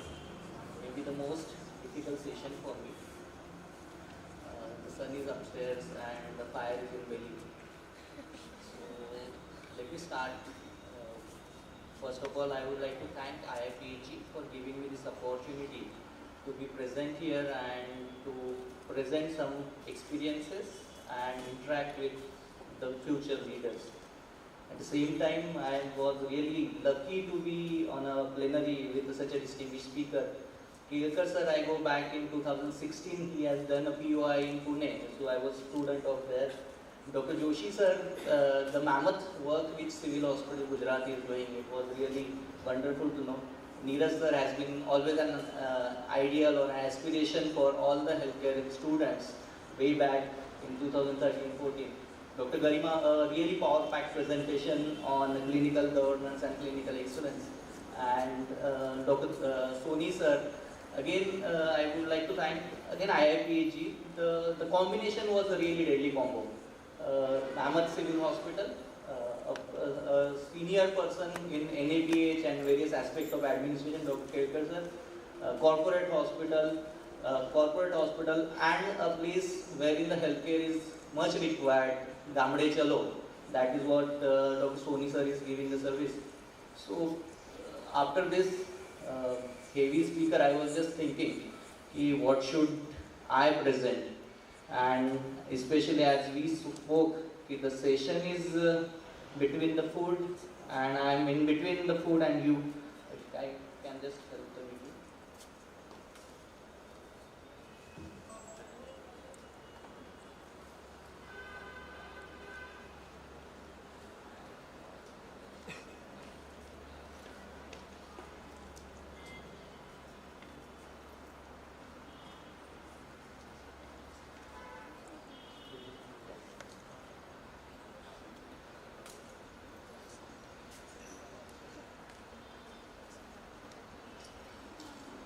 This is generally a state of affairs whenever you go to present.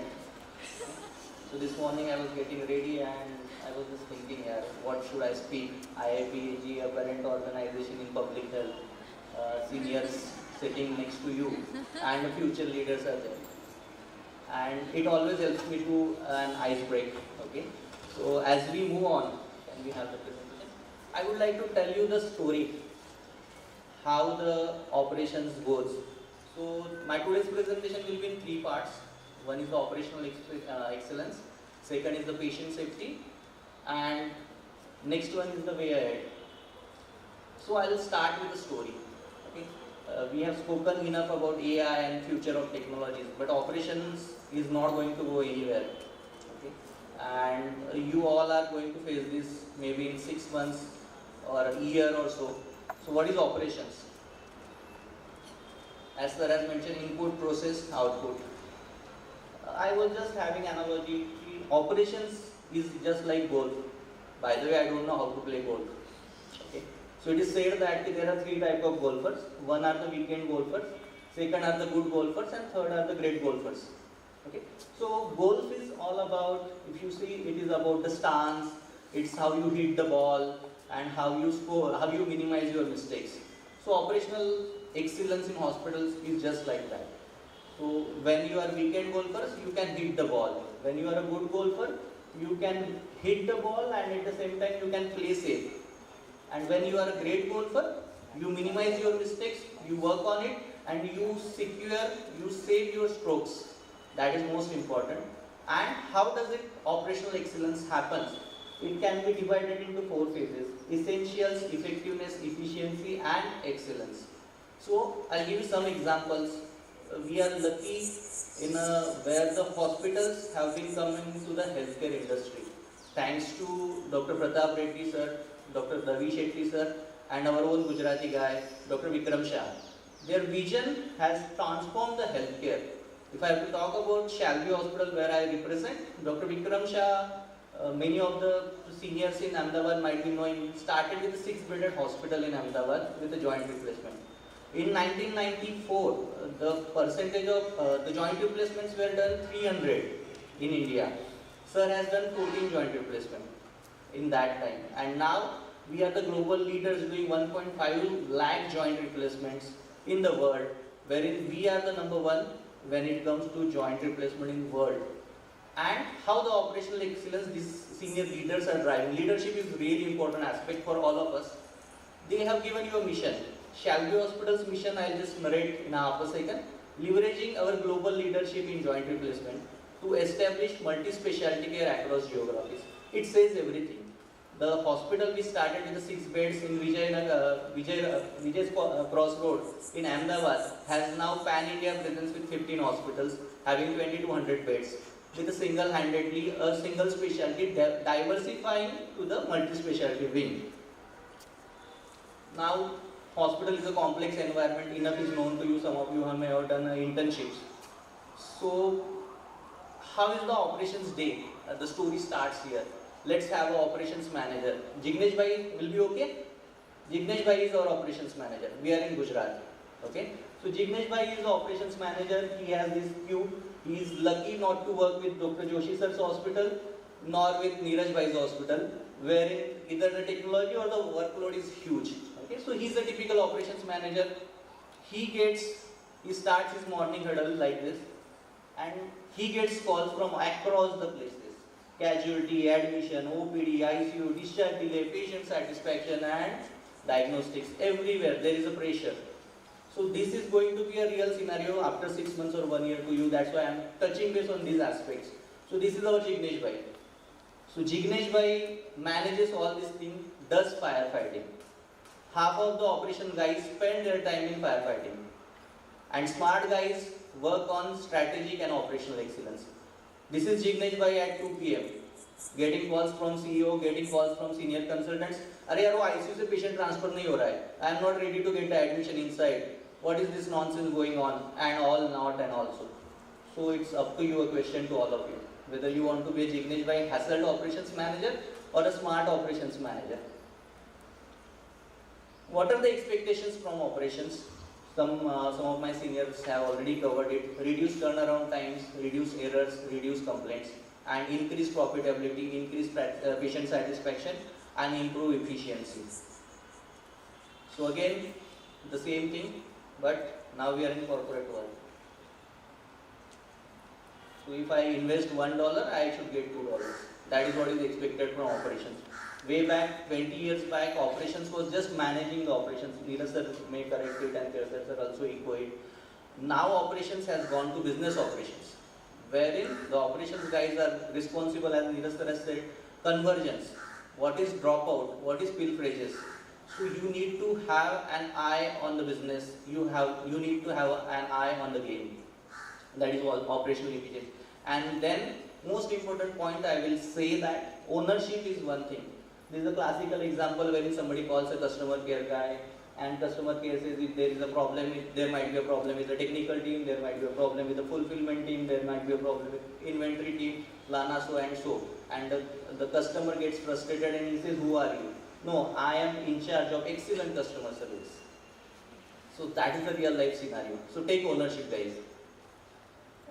This is slightly technical, but very important when I say that the 4 phases of operational excellence, how you can move. One is the essentials, wherein the focus is on process, budgetary responsibility, effectiveness, go to the next stage, delivering promise to customers and agents, efficiency, improving delivery to customer and agents, and excellence is optimal customer, agent and employee experience. There are classical examples in the industry. Arvind Eye, they might be doing, I think, thousands or hundreds of operations per day. So they got the concept of assembly line surgeries. Of course, our own hospital, civil hospital, Ahmedabad, might be following the similar kind of thing, the kind of workload they have. At Shalby, we do follow assembly line arrangements wherein 4 OTs are occupied, joint replacements are done, there are teams working, just like our pitfall in formula races. So these are the aspects. This can be shared where we can work on this 4 aspects. Believe me, and please keep in mind, each phase must be mastered before entering into the next phase. So whenever you take up a challenge in any hospital, maybe a small 50-bedded hospital or a 500-bedded hospital, please master these steps, and these are important. These are going to be change maker for your operational excellence. And how you can do it, small example, thinking ahead always helps. When we are talking about the commonest problem, admission and discharge, 50% of the projects might be on admission and discharge and OPD waiting times. So thinking ahead is always helps, and that as an operational guy we expect, industry expects, is discharge planning, one small thing.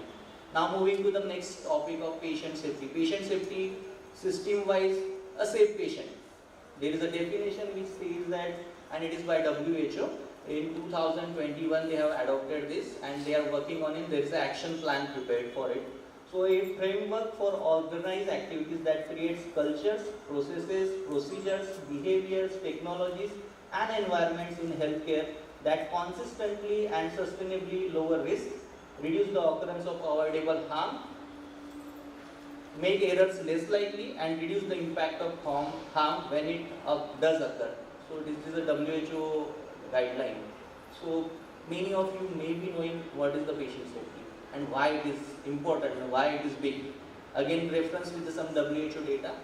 On average, an estimated 1 in 10 patients is subject to an adverse event while receiving hospital care in high-income countries. Guys, I am talking about high-income countries wherein there is a data available. Let's not talk about what could be happening in India.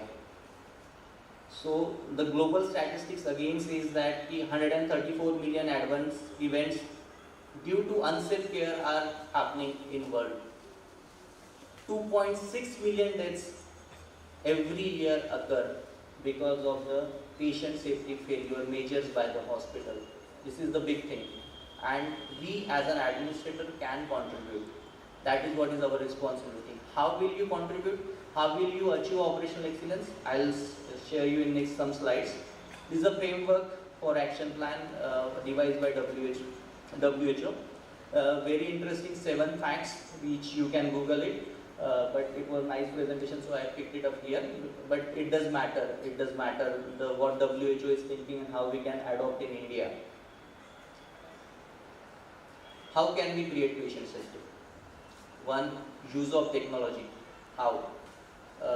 Patient fall is one of the biggest factor in hospitals they face. So how can you do? There are mattresses with the sensors. So these technology adoptions can be adopted to avoid such kind of patient harm and we can give them a safe environment. Process mapping, as an operations guy, process mapping can be done. Incident reporting. Incident reporting is the most important factor and we as leaders or administrators should have that culture cultivated in the team wherein they fearlessly report the incidents. Engage patient and families in care delivery, most important. Some of the examples like Dr. Garima has mentioned wherein they have a multidisciplinary team counseling for a complex case, how they do. Collaborative working is very, very important wherein we work in silos. Those who are working in hospitals, many times we work in silos. So we have to have a collaborative environment working with each other. Analyze and share data to generate learnings. Translate evidence into actionable and measurable improvements. Learn from others. Why such forums are important? Because still in India, seniors may agree, we are hesitant to share data with each other. We are not sharing our good practices with each other. I will suggest and recommend have a networking with your colleagues, with your competition, with your peers going ahead, because that is going to help you to improve your services and you improve your performance. Use both scientific expertise and patient experience to improve safety. Most important, as a culture, as an administrator, future leaders, the seniors sitting on the dais have already evolved that culture. So all what is expected from all of you is instill a safety culture. The culture is the thing which drives the organization and you all are responsible to make that culture. Some experiences I would like to share about when it comes to operational excellence. Frontline. First is the customer. Listen to your customers. Many times we miss out in listening to our customers.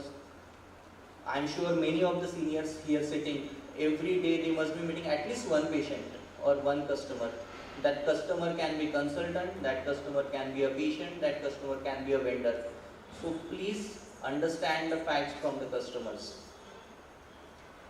Next, listen to your frontline. I go back to memory lane when Neeraj sir presented about the bedside admission. On the very, I was talking to Dr. Mehta. 2019 there was a conference, international conference arranged by IIPHG and IIM Ahmedabad. So in my one of the past organization, I presented a concept with the front line. That was a poster presentation. And wherein we talk about bedside admissions. Bedside admissions. So bedside admissions really helps to avoid touch points, and those innovations are expected from all of you. And that's why your front line, you need to listen to your front line. Use technology, enough has been spoken. Rethink, re-engineer. Wherever you go in any big organization, you get a job, I request, please rethink the process. Try to re-engineer, not necessarily it requires re-engineering, plus please go into the basics, what is expected for improving. Swear by innovations. At some point of time, everyone following best practices also becomes mediocre. So please, taking advice, getting help is absolutely valid. Absolutely valid. We hesitate to do so. PDCA, management terminology, you all know. Benchmarking, very important. Self-benchmarking, national benchmarking, and international benchmarking. This is how you can have a sustainable processes and reach to the operational excellence. Standardization is very important. Neeraj sir has shown a very important video of SOP. Whatever you do, please, this is a classical example of what happens when the process becomes more important in an organization than the result. So standardize whatever you do. Last minute I'll take what is the skill which is organization or industry is expecting from you. We have heard about AI is coming a big way. But this is a research by World Economic Forum, wherein these are the 5 skills which will be kept abreast when you move in your career. One is analytical thinking. Around 839 top CEOs have been interviewed, and they have come up with this conclusion of this research. Analytical thinking will not be changed by AI. So if you have to have a skill set, try for analytical thinking. Creative thinking. Innovation always takes a precedence in whichever industry you work. So admission discharge process has been there for years. So I could do my bit having a bedside admission process. Technology has done in Apollo, wherein they are doing this bedside admission. AI and big data, enough spoken about it. Leadership. The most important aspect which is no technology is going to replace. So walk the talk. Don't go for brownie points. Sweat hard on the field. All of you may be having an imagination. I also had 10, 12 years back. Once I finish my MBA, I'll be having a good cabin and I'll be wearing a tie and a blazer and I'll just manage the hospital at one go. No, that is not the fact. Reality is different. Of course, reality is this after 10 years. But for that, please spend your time on the floors. Try to understand the processes. Collaborate with people. And last, curiosity and lifelong learning. That keeps you abreast with the industry, and wish you all the best for the future leaders and learning from you in future. We all of us will be looking forward to learn from you. Last quote, people will forget what you said. Very, very important for hospital industry. The research says generally a mankind visits hospital at least twice, minimum twice in his lifetime. Okay? Apart from birth and death. 2 hospitalization it does happen. People will forget what you said. People will forget what you did, but people will never forget what you made them feel. And that is what is the role of our future leaders and hospital administrators. Thank you.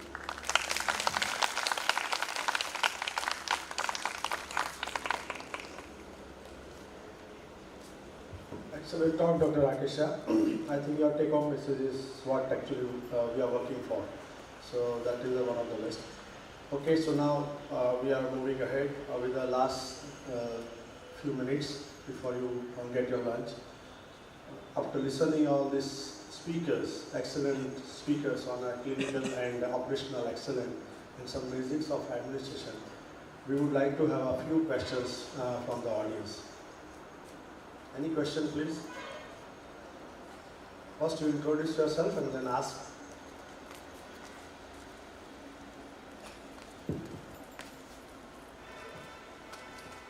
Good afternoon. My name is Dr. Rajasankar. I'm working here as a scientist. So I really enjoyed the entire session. So my first question is regarding the robotic instrument.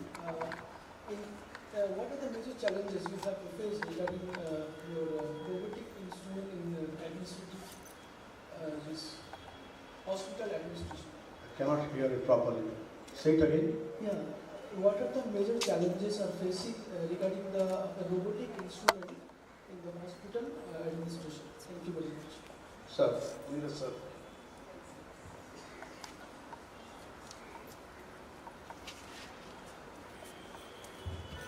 Hello. There is no major challenge. See, the major reason for robotic is a cost. I'll give you an example. Earlier we were doing surgeries in an open way. Then advancement came laparoscopic surgeries, what they say keyhole surgeries, so that minimize the average length of stay. Now few years back, Da Vinci robot have come. Earlier they were doing urologies and all those things. Now most of the surgeries are happening through that. But believe it, robots are not doing surgery. They facilitate doctors to do the surgery. There are certain areas in the body where your hand cannot go. I think you have to see some videos where they do a surgery with a robot of a grape. They peel the grape and they stitch the grape. So a robotic surgery will facilitate the surgeons to do the surgeries in the fastest possible way, minimum hospital stay and hospital infection control. But the real problem, the hospital which faces the cost of the surgeries.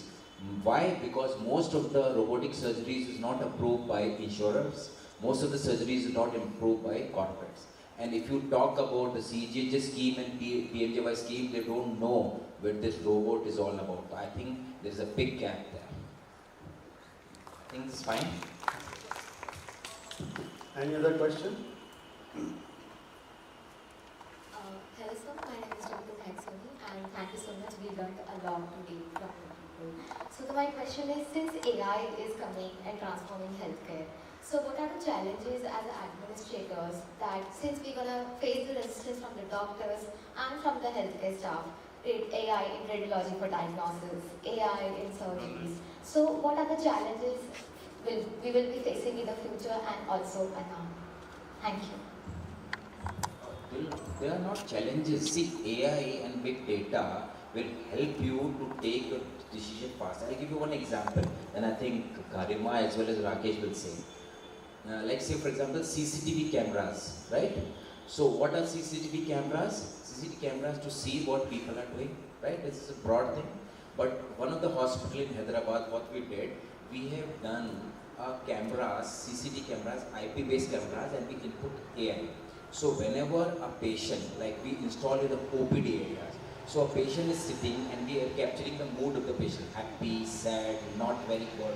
So, so many patients, like he has shown a very good photograph, so many people are waiting. So these AI cameras capture the photograph of the patient and see who is sad, who is happy, and he is very irritated. So this customer care see out of 10 people standing in the queue or waiting for the doctor consultation, one is feeling sad or he is very irritated. Proactively she goes to the patient and asks, how can I help you?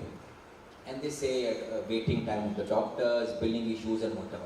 So it is helping there, right? Similarly, the radiology, what you are talking about, a doctor, so there is a shortage of radiologists. So he or she cannot see all the x-rays. So this AI, based on certain data, which has passed through a number of years and data, it will help you to diagnose. So AI role limited is to that only. Maybe Karima, you want to add something? Rakesh? Other aspect, what sir has rightly said, the challenge of AI, we don't see as a challenge. I worked for an IT healthcare company 10 years back, and the company asked me to go door to door and sell the software. And believe me, doctors thrown me out, and my ego got hurt. As a doctor, I am going to doctor's place. The 5 pain points, then we go back and we did the study. Their first challenge was that I reduce eye-to-eye contact with the patient. That is one. Second thing, they have multiple issues of cost and all these things. But we did a retrospective study, how technology adoption is important. We gave the current challenge what hospitals or the doctors are, especially doctors are facing, is the burnout, no work-life balance. So AI is going to help them in those things. Second most important aspect, we have to see as an India healthcare ecosystem. we are around 65% situated in rural areas. So sir will agree, there are no, the X-ray is done, machinery is placed by someone, but there is no reporting. So AI is going to help to reduce those things and getting a patient's treatment faster. It is just the adoption of technology and flexibility by the doctors is the challenge, which I am sure it is diluting in the last 10 years if I have to say, it's going to help. And of course, we lack in India about the research. So we being a tropical country is having a huge volumes, we lag behind the research. So AI is also going to help us in the research. I hope it satisfies. You must have heard Elon Musk, don't go by his words. Okay? He told AI is a big threat. How to use AI in reaching the patients. We are talking about healthcare specifically, right? Because he is a person who always creates confusion in the world. Okay? So AI is helpful for the healthcare. You believe it, patient has to travel. I'm sure Dr. Rakesh will support. He has to travel 400 kilometers for a consultation. Now with the help of AI and with the help of big data, all the data can be seen by healthcare professional and advice can be given, minimizing the number of visits he's coming to the hospital. Yeah, the future is telemedicine and tele-ICU. That's what we are talking about. One more thing I would like to add, no technology is a challenge for human beings. Almost all innovations or newer things coming for helping us. It is how we are utilizing it that makes a difference. So you can understand better. So there is no challenge, probably it is helpful. I think it is nearly at 2 o'clock, so sorry we can't take more questions, but there is a small quick question to all the speakers, that how the hospital is addressing the burnout of your medical professional to ensure their well-being to improve the patient service. I think that is one of the most important things nowadays. Yeah, so please answer that. Yeah, you all have to answer. I just give my example. I was a consultant, I was a microbiology consultant, now I am an administrator. On daily basis, one consultant is coming to my room and 20-30 minutes he sits with me and he is so burnt out, he is so complaining, he is so, sometimes I feel that I am a dustbin and everybody is coming to me and just cribbing, this is not right, patient don't understand, patient taking too much time and you are telling me the waiting time should be come and you are asking us you have to plan the surgery at the right and the same way the patient is coming to the OPD, how a human being can do this and do that. It is happening on daily basis with me and at the day and I am also sometimes depressed what is happening here and why my consultant so much burn out. But at the end we must understand that we are working in an ecosystem and we have to work as a team. The role of hospital administrator is to give a peace to a doctor. If we are not able to give a peace or a support to a clinician or a surgeon, they are not able to work properly, because to analyze a patient, to diagnose a patient, to treat a patient, sir is a surgeon. You need your calm. If you are not calm, your brain is here and there and you are thinking you are getting 10 calls from the OPD for the patient waiting time. You need to understand our duty is to give support to them. If we are keep auditing, we keep asking to the consultant, we are keep harassing them, they will not able to perform well and automatically the patient outcome will not good and the patient satisfaction will deteriorate. How much facilities you give to the patient, good food, whatever the web and all these things, at the end the disease should be cured.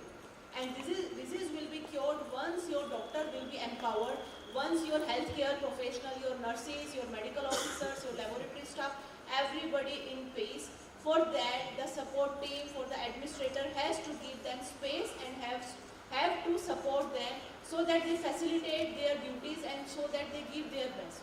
My version for the administrator is there. I mean, you just have to listen that and take a decision.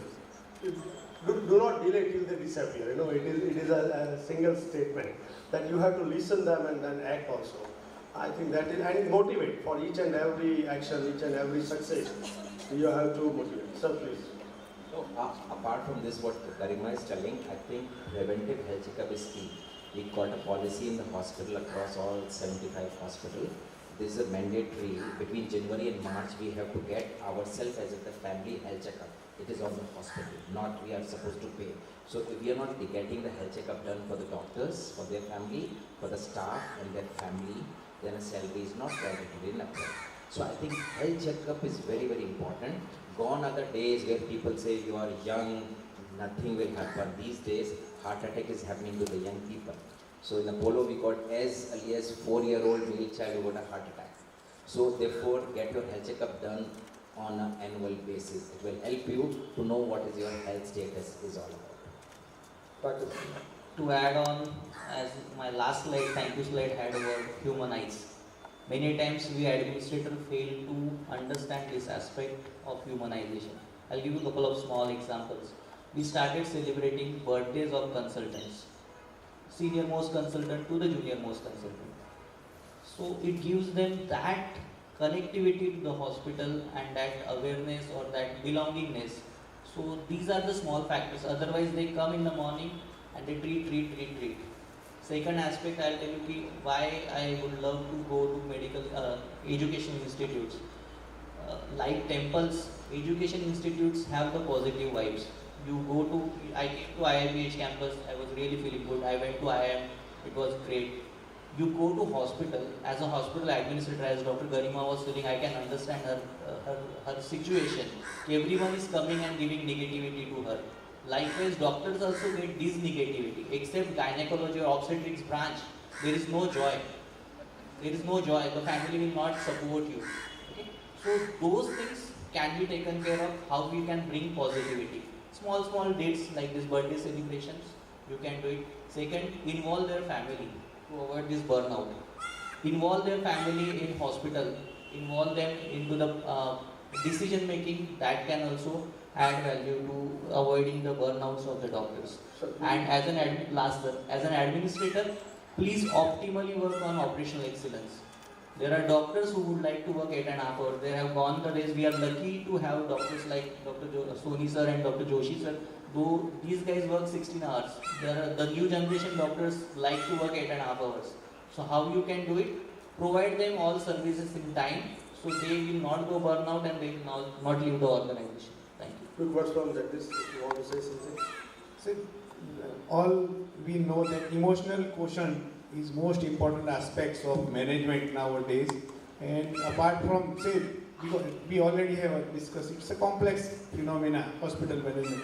So it's not only the patient for whom we are working, but our staff is also important. Not only doctors, all the staff, and you have to listen them. You have to find the solutions and don't delay. That's all. That will probably solve the issue most of the time. Thank you very much. Thank you very much all the speakers for a wonderful talk, and thank you audience for listening patiently. I know you might have lots of questions. I think you can get hold all these experts while having lunch. Don't allow them to have a proper lunch. So I would like to invite Kirkas to give a closing remark. Thank you. So, well, I'm seeing a lot of anxious faces, hungry faces on both sides. So I'm not going to take more than 1 minute of your time. Just take home messages from all the speakers for their words of wisdom. Use innovative practices, leverage technology to achieve operational excellence, service excellence, and clinical excellence. That's the take home message for you. Just 2 thoughts for you. One is based on the question which was posed on the threats of, or maybe the challenges of AI. I think it's more of a threat of AI, which is ASI. Tomorrow is for AI, day after tomorrow is for ASI, which is artificial super intelligence, where artificial intelligence surpasses human intelligence, starts developing its own cognitive thinking and intellectual functioning, so that they start functioning on their own. That's going to be a threat. In fact, AI researchers are already working on that, and it's still, as of now, it's still in theoretical world. We have seen that in movies. You must have seen the 2001 Space Odyssey, you must have seen the Robocop, and that is maybe the threat of the future. Maybe it could be a good thing in future, it may be a threat, we don't know as of now. And last words for all the students who are there here, believe me, there is US data on how job opportunities for hospital administrators is growing at the rate of 32% every year. In India, the situation is the same. It is the right time to pursue a career in hospital administration. All the best to all of you students here. Thanks to the organizers, thanks to IIPHG for inviting me to be the chair of this session. Thanks to the moderator, thanks to all the distinguished speakers. I'm sorry, I think I'm also hungry. So all the distinguished and esteemed speakers who have shared their words of wisdom, believe them, and believe them for another reason, because I have actually assessed many of their hospitals there, and I have seen that whatever they have spoken here is there actually on the ground. You can go and visit the hospitals. Especially I want to make a last mention of the BJ Medical College Hospital, Civil Hospital there, and the institutes within them. I have assessed several of them, and I believe they are the world-class public hospitals in the country. So thank you very much, and wish you all the best.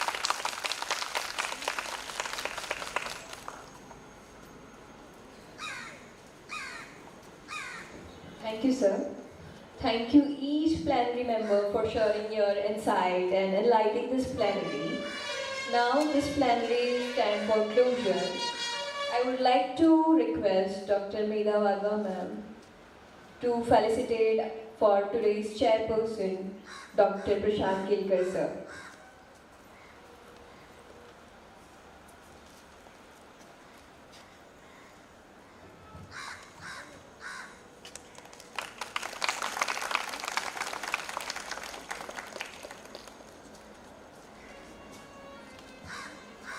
Now I would like to request Dr. Abhu Pandya sir to felicitate the moderator of today's plenary, Dr. Rakesh Joshi sir.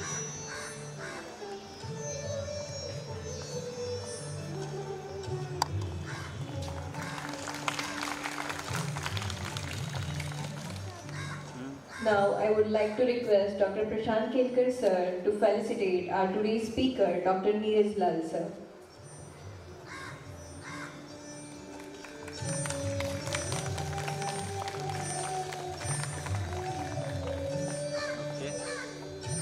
I'd like to request sir to felicitate Dr. Karima Savalia ma'am.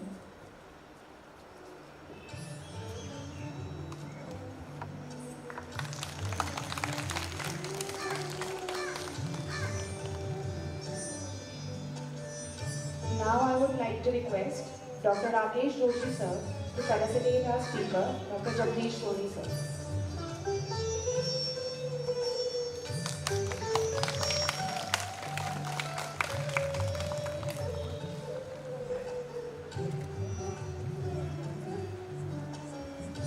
I would also request sir to facilitate Dr. Rakesh Shah sir.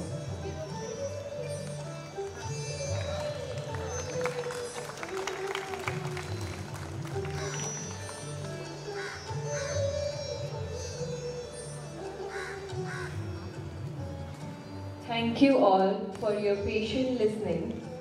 I would like to request all the plenary members for gathering for photo.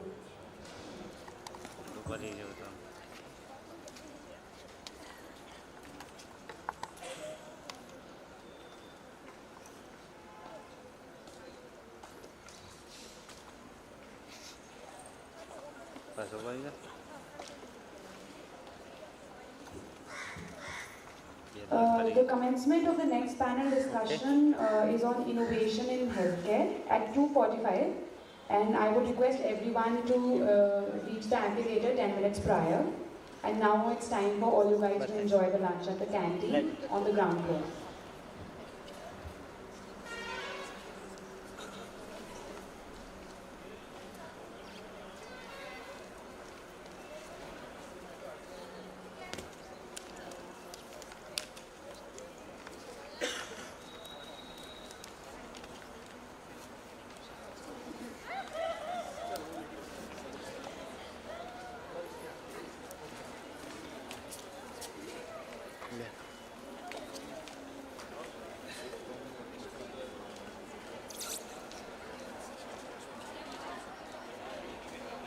Sure.